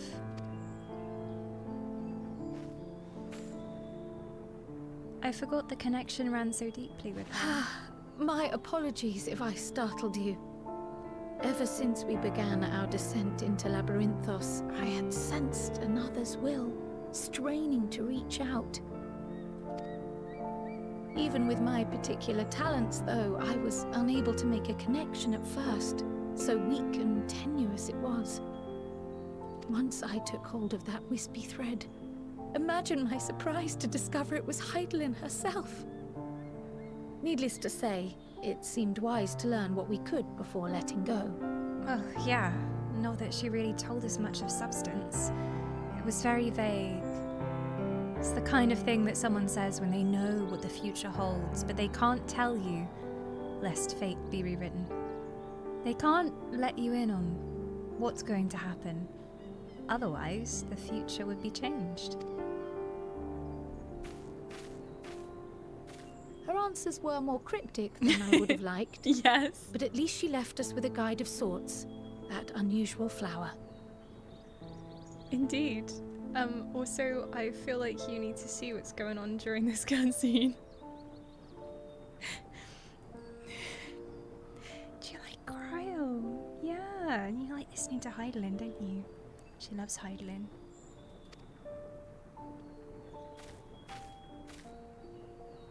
Yes, we are definitely making progress. I guess, in some ways. You can't be serious! We've done nothing wrong! Are we being arrested? Tell them who your daddy is. They'll throw them off for long enough. Oh, no. Oh, wait, is that daddy? I can't see. I see white hair that. Oh, daddy's home! Oh no. Oh no. Master Fortuno, what business has the Forum with us? We're not trespassing. No one told us to leave, and we didn't even take the official elevator. Obstruction and suppression, apparently. Come on. Mistress Baldessian, our records show you facilitated the Scions' entrance into Sharlayan by claiming them as assistants for your organization. Well, yes, we're officially registered and everything. We are aware of your investigations. After alerting the major institutions to the presence of potential troublemakers, we received word from an Archean custodian. A group operating under the auspices of the students, skulking about Labyrinthos and engaging in clandestine behavior. Well, I don't know where you heard that, sir. Certainly couldn't have been anything to do with us. We may not have entered Sharlayan as Scions, but we did naught to conceal our identities. our only purpose in this city is to seek the truth. I can think of no reason why our actions should warrant the Forum's intervention. 'Tis not our way to discourage the pursuit of knowledge, but the timing of such pursuits must be considered, not to mention their potential impact. With the world in chaos, we, the true caretakers of wisdom, have committed ourselves to an undertaking that demands the utmost discretion. So you're saying it's just a precaution? And we will not risk its success by turning a blind eye to disruptive foreign elements in our midst. What then is to be our fate? Will you put us on a ship back to Eorzea? He doesn't seem that angry with the twins, though. I thought he was going to be full on shouting and shaking with rage. The Forum will convene to examine your case. The results of said inquiry will determine your future in this city. As for your absent companion, he has already been detained. Who? Grah! But why? Is reading a crime now, too? He wasn't even down here. What do you mean? Reading is encouraged, celebrated even. Not, however, of the volumes shelved in the restricted section of the library. Wasn't he allowed to? Didn't he have clearance? Unless he snuck in. Refusing to comply will only make matters worse. Let us instead treat this as an opportunity to open a dialogue with the Forum. Are we going to prison or are you being deported? I know my rights. I have a right to slap you in the face, Silence is often one's best defense. I would advise against prolonging the proceedings with frivolous discourse. I'd like a lawyer. Grail, do we know any lawyers? I think Alpha knows as close to a lawyer as we've got here. He would be great at defending us in court. This is not the place for debate. He'd come up with a good argument. The rostra await. He did debate society. The rostra? Wait, are we coming with you?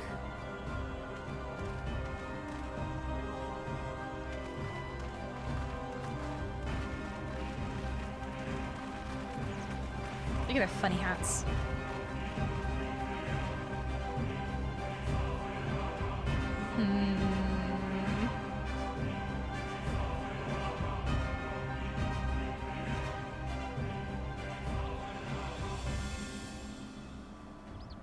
I have high hopes for a long, boring political cutscene for my bingo. Let's get ready. I've got my tea. Oh, Raha, you look so small. I imagine he's not great at public speaking, although now a certain crystal dude is on your team. He did a lot of Forgive me. public speaking. I was careless. We would have been detained regardless.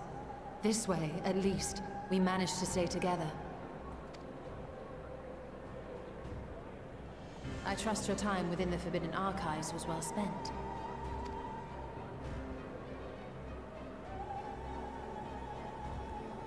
The tiny smile. Just the tiniest lift of the corner of his mouth. Not trying to let anything on, but he found something. This inquiry is now in session. As Speaker-elect, I will be presiding over the day's proceedings. Master Fortuner, would you be so kind as to restate the matter which compelled you to summon your colleagues with such urgency? As you are all aware, we recently denied Eorzea's request for Sharlayan assistance. Since then, certain individuals dissatisfied with our decision have taken it upon themselves to interfere with our work. There has been no interfering yet, merely research. They entered our nation masquerading as associates of the students of Baldessian. But these malcontents are better known as the Scions of the Seventh Dawn. These militants wield influence with both the Eorzean and Eastern alliances, and are inextricably involved with the crises presently afflicting the world at large. Wait, 1 fucking second. Wait. Kryle has our hood down? Krile has a little ponytail with a bow? Wait 1 second. Stop the council. Stop the council. There is fashion being committed here. Unseen fashion. And that is one bouncy, beautiful, voluminous ponytail, Krile. Why did you keep it hidden away? It's lovely. Loose in our city. These warmongers sought to meddle with and expose matters of state secret. What are they, if not a dire threat to be expelled? How dare you? We helped people catch marmots and shit. We were so important. Oh, look at the lovely curly hair. The good name of the students. Galuf would be ashamed. She looks so much younger now we can see her hair.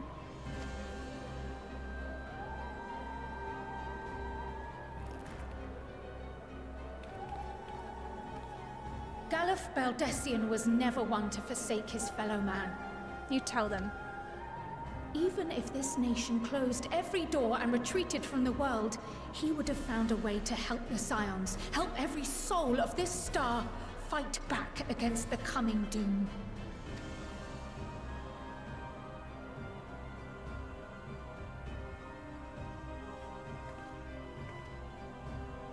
A terrible enemy stands poised to lay waste to all we hold dear. In the face of such madness, Eorzea reached out to Sharlayan, a respected ally, in the hopes of forming a united front.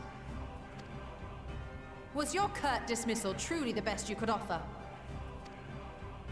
Or are you so preoccupied with your momentous duty of an age-long past that even the end of the world is unworthy of your attention? Yeah, here, Ross. Whence came this revelation?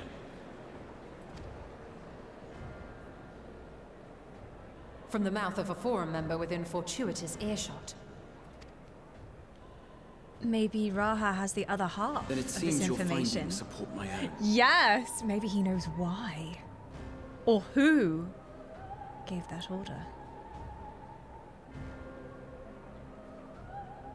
The reason I visited the restricted shelves was to study records of the Forum's policy-making process, to better understand the historical trends underlying their most major decisions.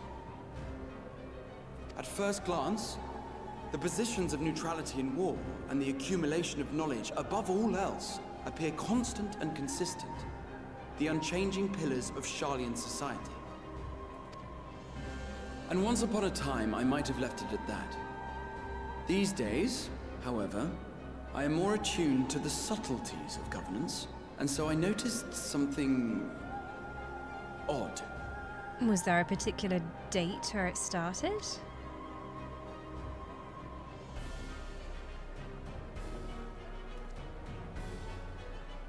From a particular point in time, the purpose of these policies shifted.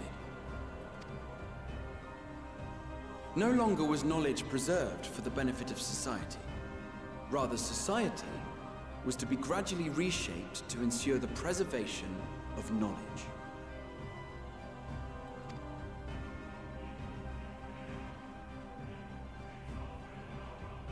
The most conspicuous and telling change was the one which befell Labyrinthos. Once little more than an oversized storehouse, an enormous allocation of funds saw it transformed into an advanced research and archival facility. And it wasn't just for the sake of knowledge. I also discovered a fascinating account on the finances of our Dravanian colony. The settlement attracted students from far and wide, and the connections and tuition fees thus acquired were funneled into further improvements for the archives. Now, there is no question that our nation's progress is tied to the acquisition of wisdom. Nevertheless, the vast resources diverted for this purpose borders on the obscene. Yes, what of training the students and guiding the next generation and transferring that knowledge? It seems to have gone into, well, essentially a vault. Also, that guy's so angry. My god. He's like a weasel. But returning to the matter of when, our change in course appears to have been made some 270 years ago. 270 years. I'm trying to think back to those books. The very same period when Sharlayan scholars in the hinterlands began a formal study of the ethereal sea. So it is linked to You Aether. found something, did you not? Aether And whatever it experiments, was, like gave I was rise telling to you. your oh so important duty.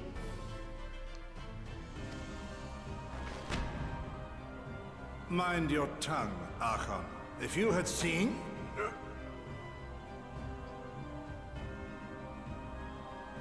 Who's force-choking him? Yes. We are bound by a duty we cannot ignore. So explain. Pray tell. Knowing this, what would you have us do? Abandon our vital work and join you on the field of battle? Well, you could divide your forces. We will never choose the way of the sword. We will fulfill our mission, not through strife and bloodshed, but survival. Come what may, we shall live on. We must. Do as you must, then. But we Scions will fight until the heavens fall, until our last breath. Trailer line!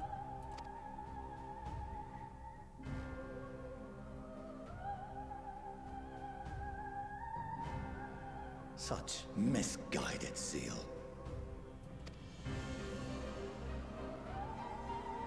Why can you not do both? You've already preserved Father, so much. Master Fortuno,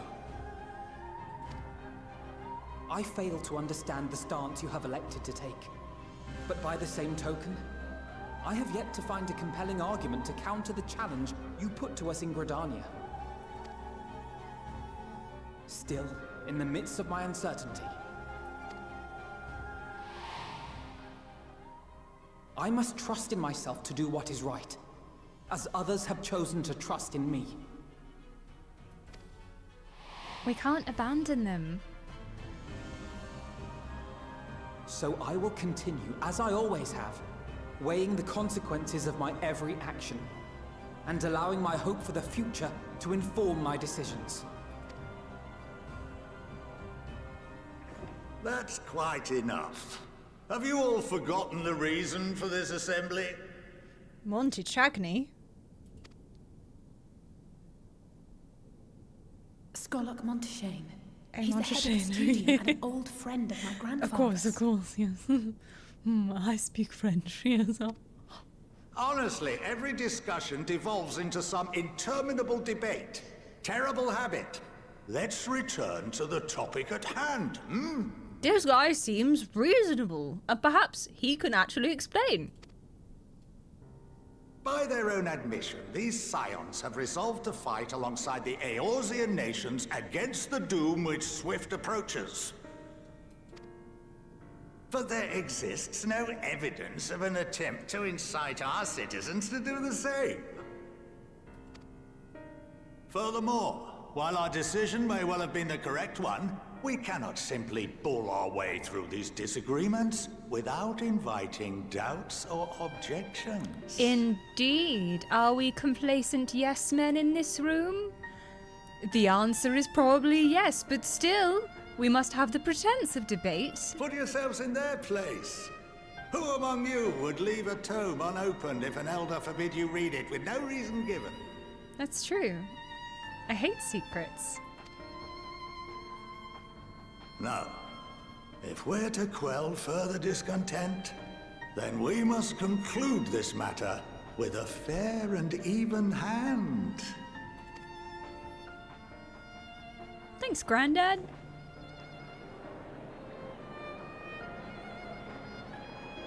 His name obviously carries great weight in this room. We will have order! They're actually listening for once.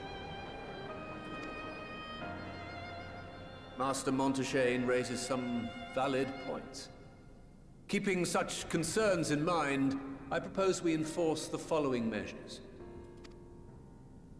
Until further notice, the students of Baldessian are to cease any and all activities within the domain of Sharlayan. Can't we just join another organization and then we'll keep annoying them with their formalities? Like, oh yes, we're now the warriors of Wooble Dooble, and then we'll just change the name every week and they'll have to enforce a new law. It's fine.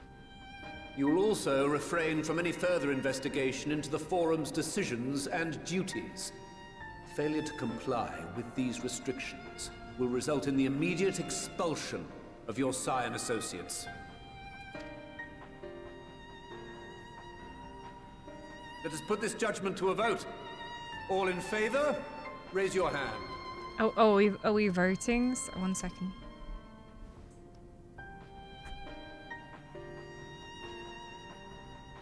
My vote counts for 3. Okay, no, 10.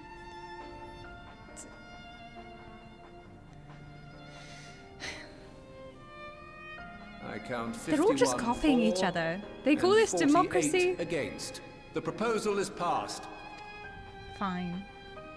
Students, Scions, you have heard the Forum's judgment.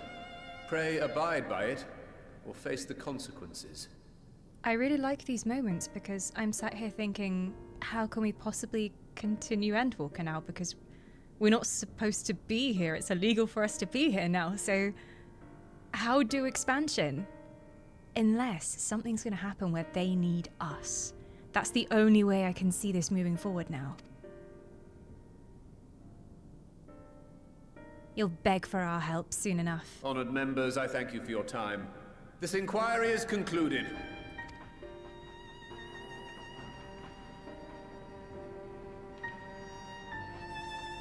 Alright, Ron, let's go. I guess we'll go to the pub now. Alright, off we go.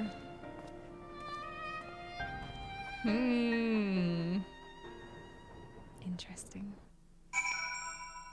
Also off topic, but Kryl's hair is slay. It's beautiful. No, she's put it away again. Bring it back. It's really cute. Hey, how dare you shun me?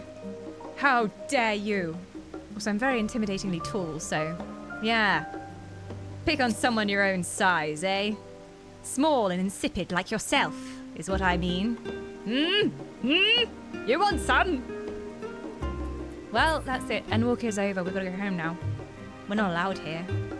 We've been told off by Father. Better get on the ship and head back, I suppose. So, yeah. Anyone know if Kryl's hair is available anywhere? I was literally just about to ask that, Cal. It's so pretty. It has to be available, surely. All the curls. Oh. Well, at least it's a nice view to get kicked out into. Well, at least we've been allowed to remain in the city. Oh, have we? Oh, okay, yeah, I thought we were getting checked out, honestly. We're supposed to cease our activities. But that doesn't mean we can't sightsee and keep an ear out and gather information. We're not being deported! Can I get some hype in chat? I really thought they were just gonna put us on a boat and be done with us. Goodbye! Sightseeing is an activity. Get them! They're eating burgers in the plaza! That counts as an activity. How dare they? Well, at least we've been allowed to remain in the city. And our endless investigations have not been in vain. We now know that this mysterious duty of theirs began with whatever the Forum discovered in the Ethereal Sea. With our freedom so sorely curtailed, however, we will struggle to learn aught more of substance here in Charlayan. Beach episode in the Ethereal Sea, maybe? Endwalker over. We only crossed 5 off our bingo board. Now, look, this is going to be a point of contention. I will let the people decide. We had on our bingo board, we had long, boring political cutscene. That was a long political cutscene, but it was an exciting political cutscene. I was not bored. There was not loads of pomp and circumstance. But I think the idea was that, you know, they're very set in their ways and they do all the, oh, here. Do I have any votes in opposition, blah, blah, blah. So, does it count? Does it count?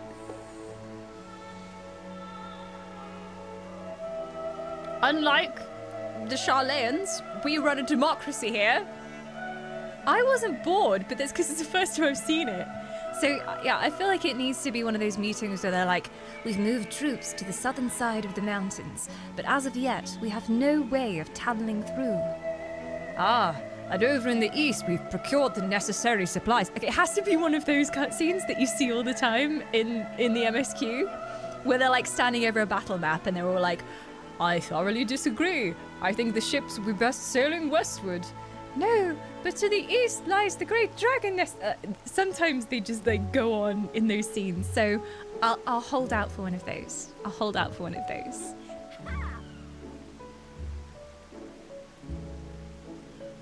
Long and political, but interesting, especially because, you know, we've got some information that we've been after for a while. So they know something. They knew the end was coming. It's like they were collecting knowledge before, but just because they enjoyed being clever and having these rare artifacts and things like that. But it's like, at some point, either they decided or someone came to them or someone had a prophetic vision, maybe? And as they said, their purpose shifted and it was no longer just about gathering knowledge, but about preservation. So either like someone within Charlayan had a moment, a glimpse of the future, mayhaps, right? The power of foresight, or the more I think about it, the more I'm like, it feels like someone from the outside saw Charlayan, saw how good they already were at preserving knowledge, and thought, they'll be great for this job. I know the end of the world is coming. These people are the ideal candidates. They can preserve humanity. Right? It's the aliens, bro. I'm telling you. I haven't got my tinfoil hat to protect me, but I'm telling you, it's the aliens, right? It's the Martians. And that's what's going on with the moon in the Endwalker logo. The Martians are coming. There's gonna be little green alien men, and they'll be like, just as was prophesied, your civilizations shall fall, but from its ashes shall rise one ever more glorious. And then that's the plot of Endwalker. So, I don't know. Or, option number 3, it's a distraction. And Charlayan is the only civilization that can save the whole world. And this is probably very far-fetched, but they want them to do the whole preservation thing and not interfere with the rest of the world, to cause the downfall of the world, because they foresaw that the world would fall, and that suits their ends. And who else do we know who wants the world to fall at the moment? They have time travel, right? They could do that. They could go back in time and be like, yo, Charlayan, if the world's ever ending, basically don't talk to anyone. Be a loner. Don't stop your tinfoil hat theories. Look, if I throw out enough tinfoil hat theories, at least one is going to be correct. At least one. Yes, Zio just said in chat as well. Or someone wanted to prevent Charlayan from intervening. Exactly. Because what better way to stop them from stepping in than to tell them they have some great purpose and they can't, almost in like a divine way, to appear to them and say, you are the ones who are going to save the world. You alone can preserve all of this knowledge. Don't get involved with those peasants. Like, just, who knows? Definitely not me. But there are 3 theories. This is a 3-pronged theory there. Any one of them could be true. Yeah, appeal to the ego, which obviously is there with a culture like Charlayan, right? Because if they gather knowledge and they're seen as these scholars, then they already feel like they're better than everyone else because they know more than anyone else. And the rest of the world is barbaric in comparison to their culture, their society, so they believe it. I'm just saying. Could be some Asian influence going on here. And also, this is such a clever plan. If that was... It's such a clever plan, though, because the more that we try and insist that actually, no, please do help us, we're trying to save the world, then the more that they will fight back against it. But that's just the theory. A dawn theory.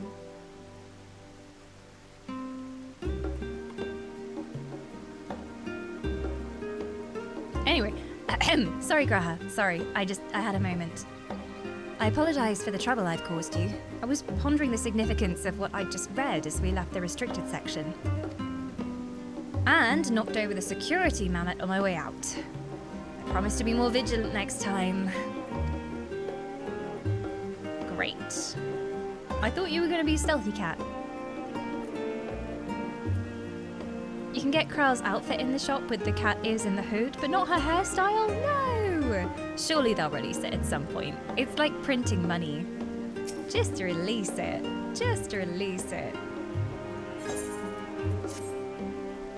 Alasay is dissatisfied. Oh no, who has displeased you?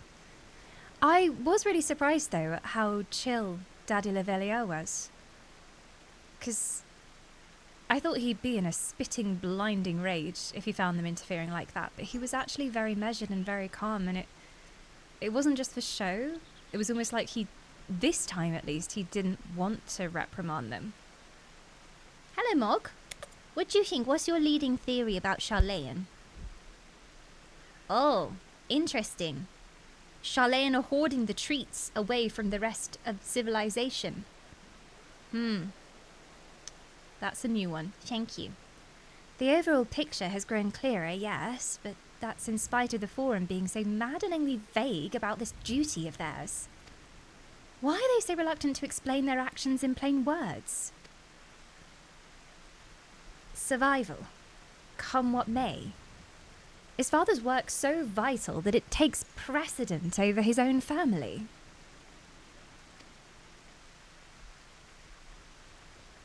Alphino? Alasay? It is you! A study friend?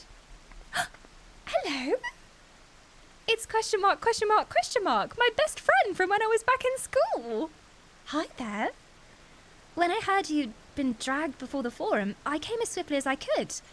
I'm so very glad they allowed you to stay. I'm guessing they grew up in the same neighbourhood. She seems terribly posh. Look at that lace. Look at that filigree.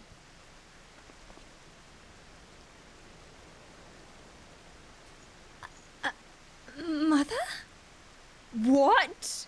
She does not look old enough to be their mother. I was thinking school friend. What? That woman birthed you?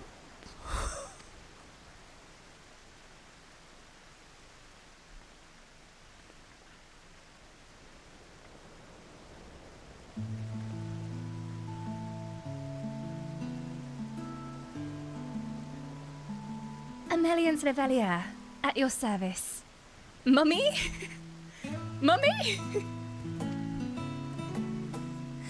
And you fine people must be the scions of the Seventh Dawn. How lovely it is to finally meet you. Mummy?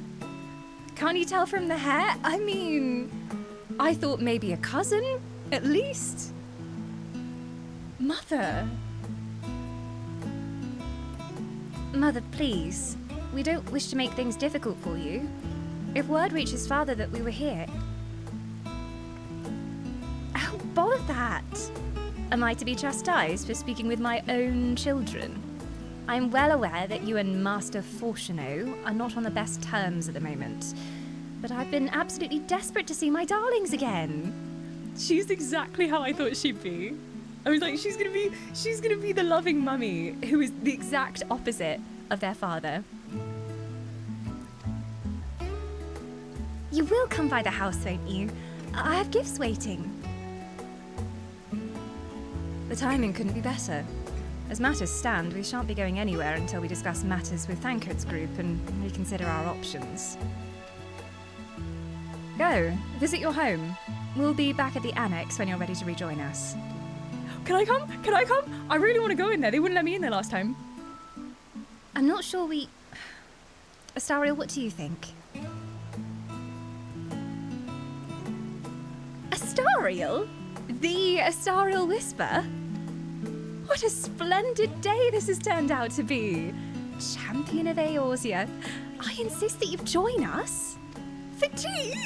Has she made cake? Oh, I bet she's made cake. Or at least she's had a servant make cake for her, to her exact specifications. And she did the decorations.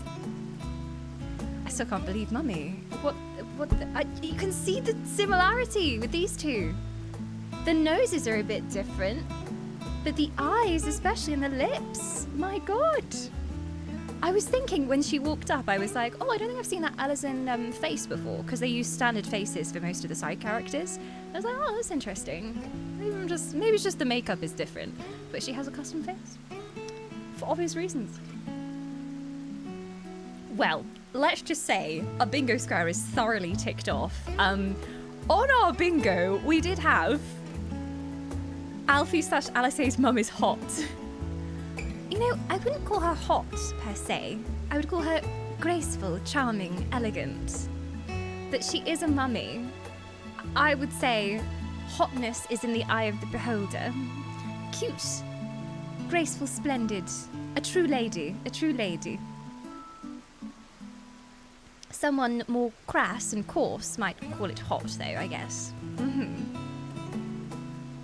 But we must be quick about it. Not for my own benefit, but should my husband return and find you enjoying our hospitality, the servants will be made to suffer the consequences. I wonder what they're like together, her and her husband. I really hope that he's a big softie with her, and his heart just melts, and he's like, fine, darling, whatever you want. Yes, yes.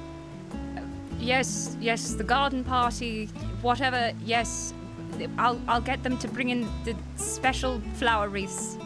I don't care what it costs. Whatever you want, my sweet. Whatever you want. Astariel, if you'd be so kind as to escort my children to the estate.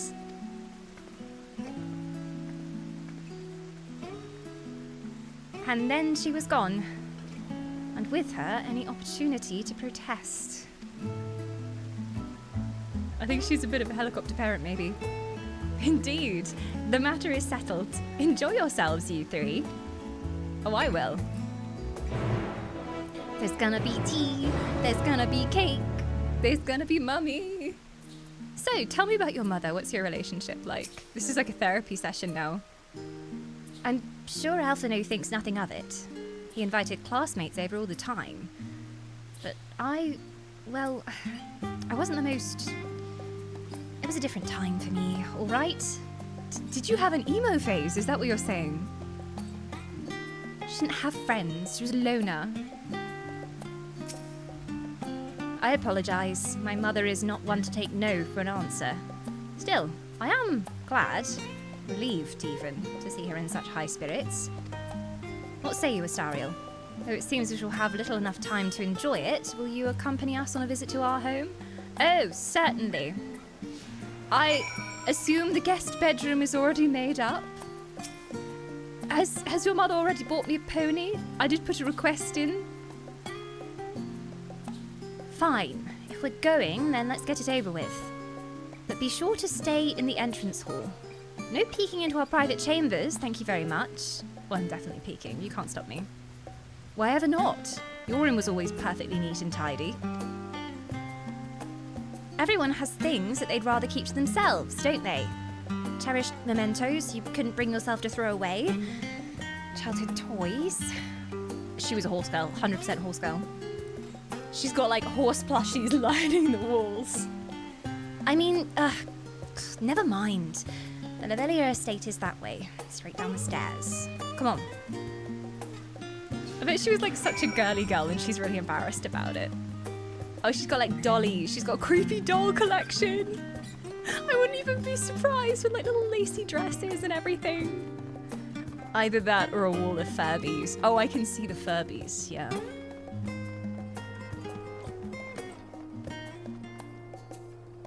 So, care to share a little bit more? Discuss the view from the bridge, sure. As children, Alphino and I would often wait here for our father to come home from work.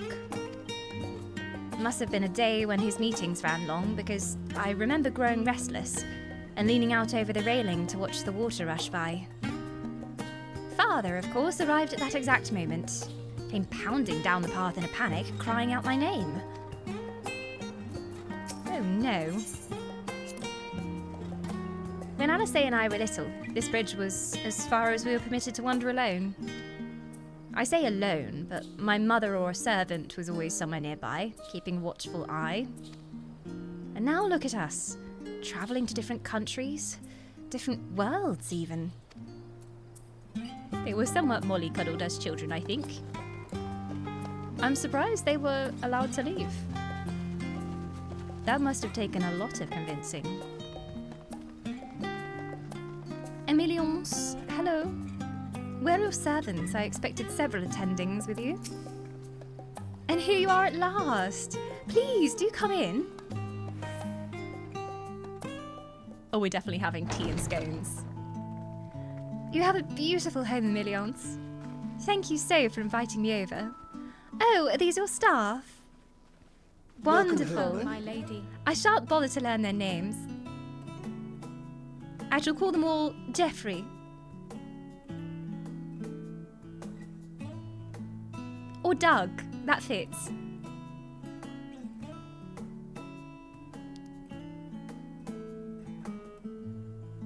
Oh my. And it's just her and her husband here and they need that many servants? What are you gawping at? Well, you're fucking rich. You're loaded. I'm just saying. House Lavelier in all its grandeur, my friend. Scion headquarters must have seemed squalid indeed. After the golden toilet seats you were used to? Just admiring the craftsmanship.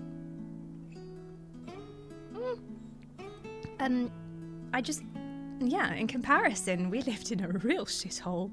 Or maybe you enjoyed it. Something of an experiment for you. Quite fancy, innit? I'll have you know I'm quite fond of the Rising Stones.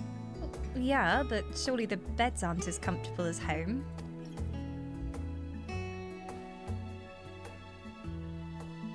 Lord Fortuneau is not to hear of this visit. Oh, her voice is deeper than I thought. Interesting. I thought she'd be all up here, like airy And fairy. I should also like the children to have their gifts, ere my husband makes his return. I say, lady of the house. Quite an authoritative tone, indeed. She doesn't mess around. As you wish, ma'am. I misjudged you, my lady.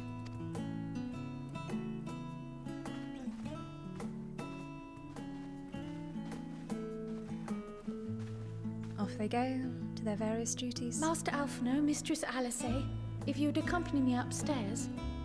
They seem terrified. We shan't be long. I just have to poke through their bedrooms first, don't mind me.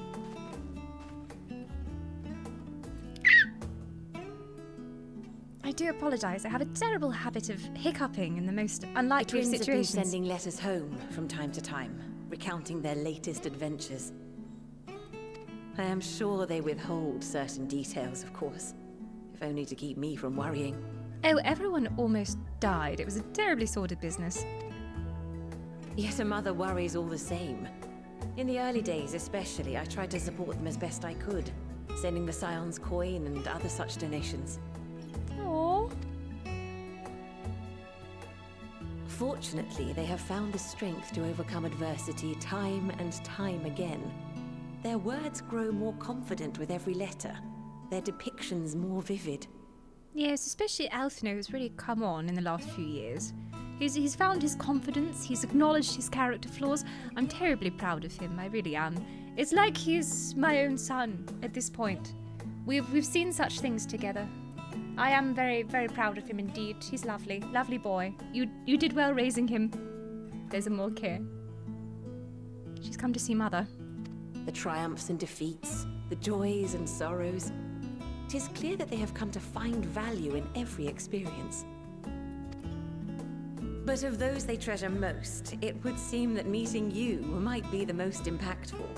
Why, since that fateful day, I do believe there has not been a single missive in which you were not mentioned by name. Aww. They're writing fan fiction home about me. 'Tis plain they care for you, and I am glad they have such a steadfast companion watching over them. Under normal circumstances, I would offer you tea, but alas, these are anything but. In any event, why don't you keep me company whilst we await my children's return? No tea? Perhaps you might regale me with a tale or two of your exploits. Please tell me there are scones and tea cakes. Perhaps I should do some embroidery. I like this woman already. We're going to get on very well. Still can't believe she's not offering tea. Unexpected circumstances call for tea even more. Not sure what she's on about. When you mentioned gifts, I wasn't sure what to expect. Are we getting an outfit change? Mother, Oh, look how well it fits you. And the style is to your liking?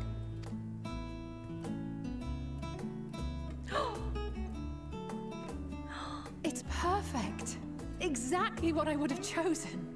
But please, tell me you had something different made for Alphino. Just like in the trailer, guys. Oh, little coat. I thought it was going to be covered in lace. You are hardly little children anymore. And while I shall miss dressing you in those precious matching outfits, I must respect the individuals you have grown to become. Oh, see, I thought it would be a full lace collar. Maybe with, like, little elephants or something around the trim. Bows. See for yourself. Oh my god, it's almost a completely different look. Thank you for the splendid clothes, Mother. Stylish, comfortable, and eminently practical. Do you mean to say that finally, in the year of our Lord Endwalker, I'm going to be able to tell the twins apart? They're not wearing identical clothing? Oh, he looks so grown up.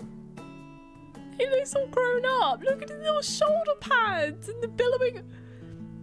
Why do I want to cry? He looks all grown up. He looks like a proper scholar. Oh, bless. I am so glad you like them. They are, however, missing one final touch. Mm-hmm.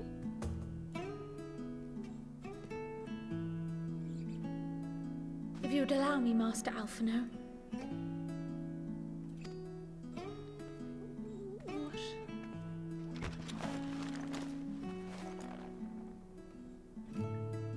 What is that? What is this? Wait. Are these... A sage's tools of the trade. They belonged to your father. Are you sure he's quite alright with us borrowing them? He seems angry enough already. Though he may as well be chained to his desk these days. As a student, he was often called upon to venture into the field. He wielded those armaments, both to heal and to harm in no few battles. None so fierce as those you two have braved, perhaps, but battles nonetheless. Thus did I pull them out of storage, to show you that he was not always the man who stands in vehement opposition to you now. Oh, he was young once, and daring. And also because it would be a terrible waste of ridiculously expensive House Leveilleur commissioned artistry.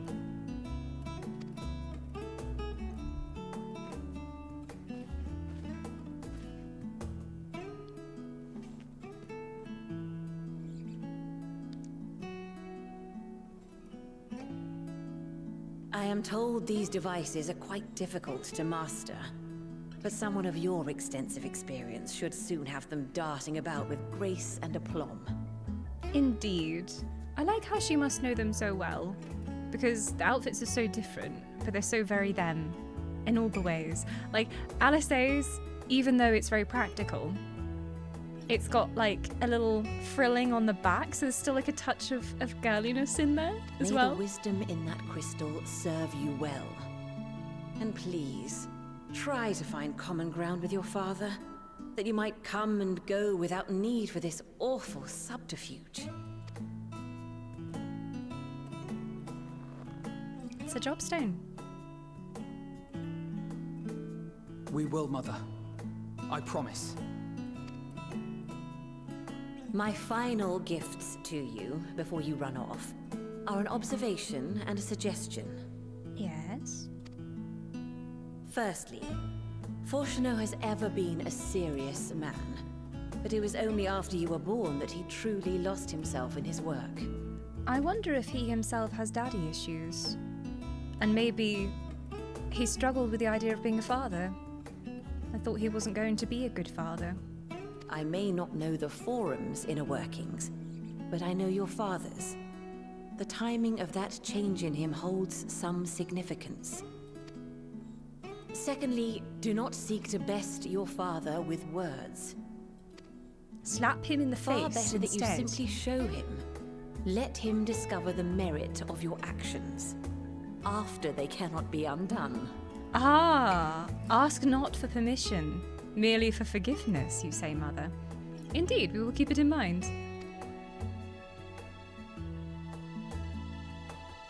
So rebellious.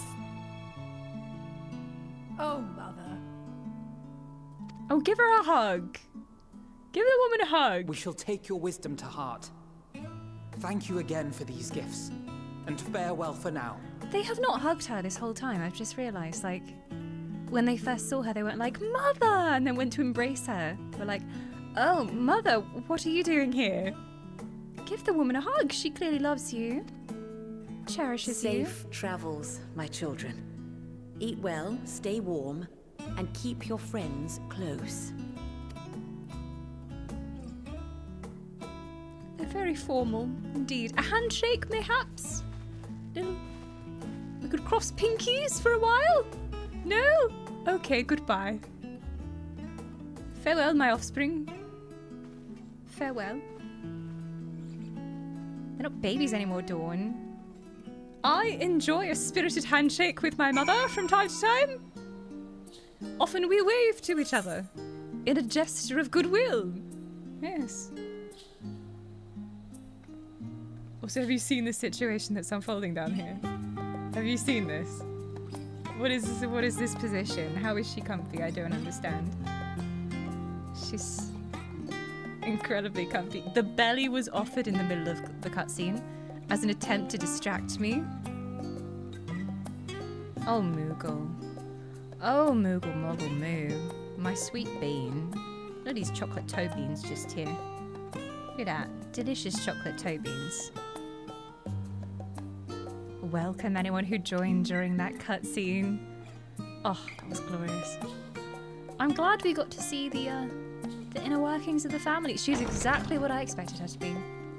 Absolutely smitten with her children. They deserve at least one parent who's like openly loving.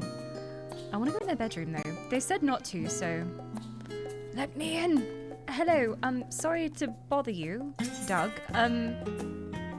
Doug, you play triple triad whilst you're on shift? My God, my lady, you need to have a thorough look through your staff roster. There's a whole gambling ring going on up here? Yeah, pretend you don't partake. Let me into the twins' rooms, mother truckers.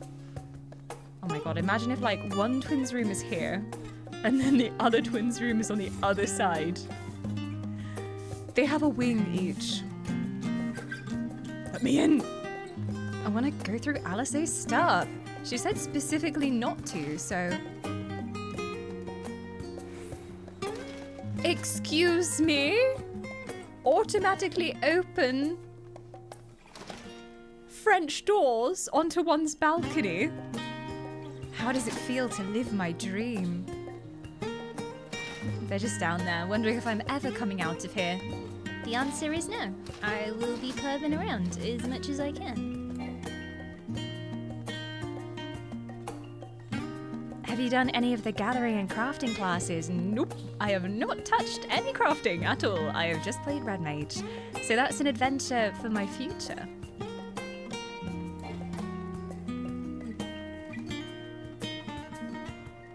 You two go on ahead. She's my mum now. Well, yeah, exactly. All I have to do is be like, I never had a mother. I grew up so alone. Forever hungry. Searching for my next meal in every back alley, and then she'll be like, oh, you poor thing. You're an honorary Lavelier now. And then boom, I got myself a sugar mummy. But I think we can 100% confirm on the bingo, Alfie/Alice's mum is hot. Mission complete. Another bingo for us. We're gonna have so much marked off the bingo board. Oh, hello there. You must be the leader of the House Lavelier gambling ring. You oversee the gamba in this house, yes. You can't fool me with that broom, woman. Get your muddy boots off my carpet. Just gonna, just work in some of that mud. No one will ever know. No one will ever know. Oh yeah, there we go. Seeing how the young lord and lady of the house have grown, it nearly moves me to tears. Me too. Genuinely seeing Alfie in that outfit, he looked so grown up. It was weird. And he's gonna be wearing that from now on, I guess.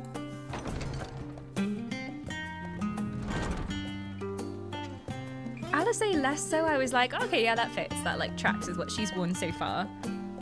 And it's, you know, it's still in keeping with her old style. But Alpha, no, I'm like, oh, he's in robes. Thank you for indulging my mother's request. I can see it meant a lot to her. And, I shall refrain from inquiring as to the content of your private conversation. Our visit was all too brief. For now, however, it will have to suffice. As all these tokens of home that we carry with us. These gifts to help us remember who we are and whence we came. But enough sentimentality. Let us return to the annex and rejoin our companions.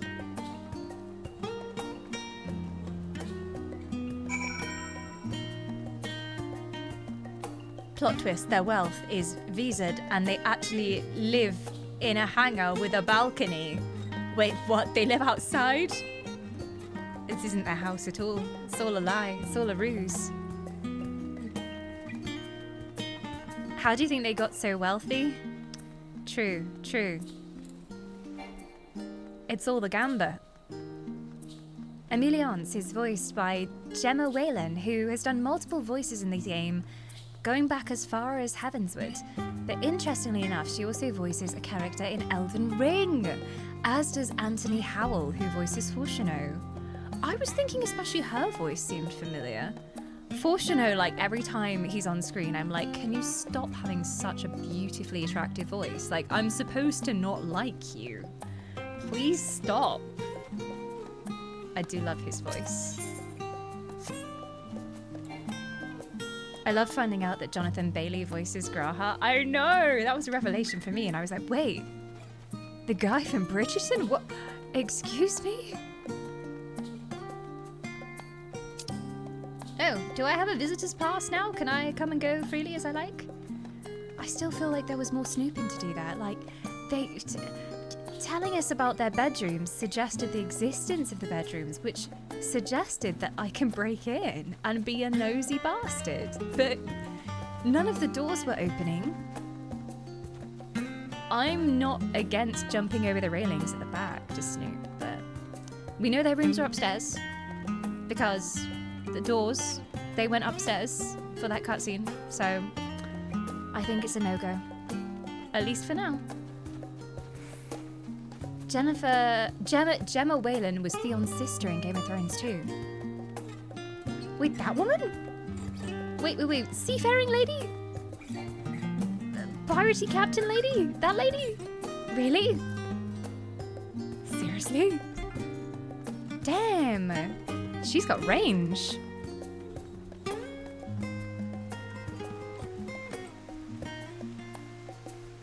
Oh, hello there. Enjoying the view, are you? After a long night of studying? She's done loads of TV and voice acting work. Amazing. I never would have thought of her as someone who could do like a really posh accent. Because I always think of her in Game of Thrones, where she's like kind of coarse and she's quite boyish in Game of Thrones. Like she goes and fights people, and you know, she's always trying to prove that she's enough. Contemplating the day and the rising of the sun. Well. Oh, there you go, the sun rose. That definitely wasn't by mistake. It was intentional. Also, I love their mother being like, don't ask for permission, just do it. Apologize after the fact. I feel like that's something I had to learn in life as someone who's very rules-based.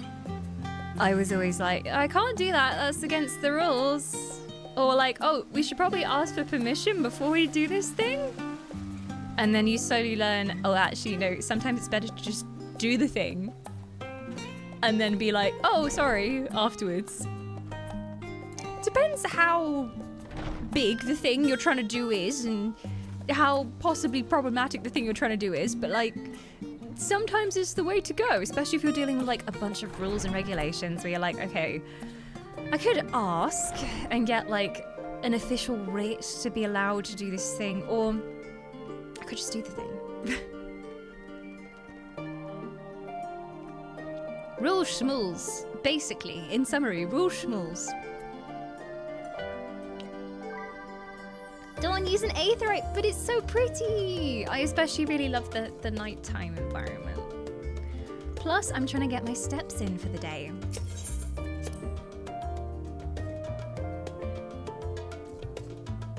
Aha! We have a cryle. Night-night drama. Sweet dreams. Thank you for joining us in the city. Enjoyed your time with the gears. French names. My nemesis. Enjoyed your time with the I can't do it. I should have taken French, not German at school. God damn it. When's the German theme zone coming? I'm so ready. Enjoyed your time with the Laveliers, I hope. I would ask how the twins fared, but their outfits tell the tale. I only hope that we can help them reconcile with their father, that they might return home one day with their heads held high. In the meantime, we edge ever closer to the secret the Forum strives to hide, and the flower bequeathed to you by Heidelin is sure to guide us going forwards. May it be your light in dark places when all other lights go out. That's what that scene was giving, for sure. What if we end up in the ethereal sea with only that flower to guide us through the darkness? Oh, that would be so cool. That would be so cool. Anyway, I'm confident that once we've heard your report from Thavner, we'll be well equipped to plot our next move.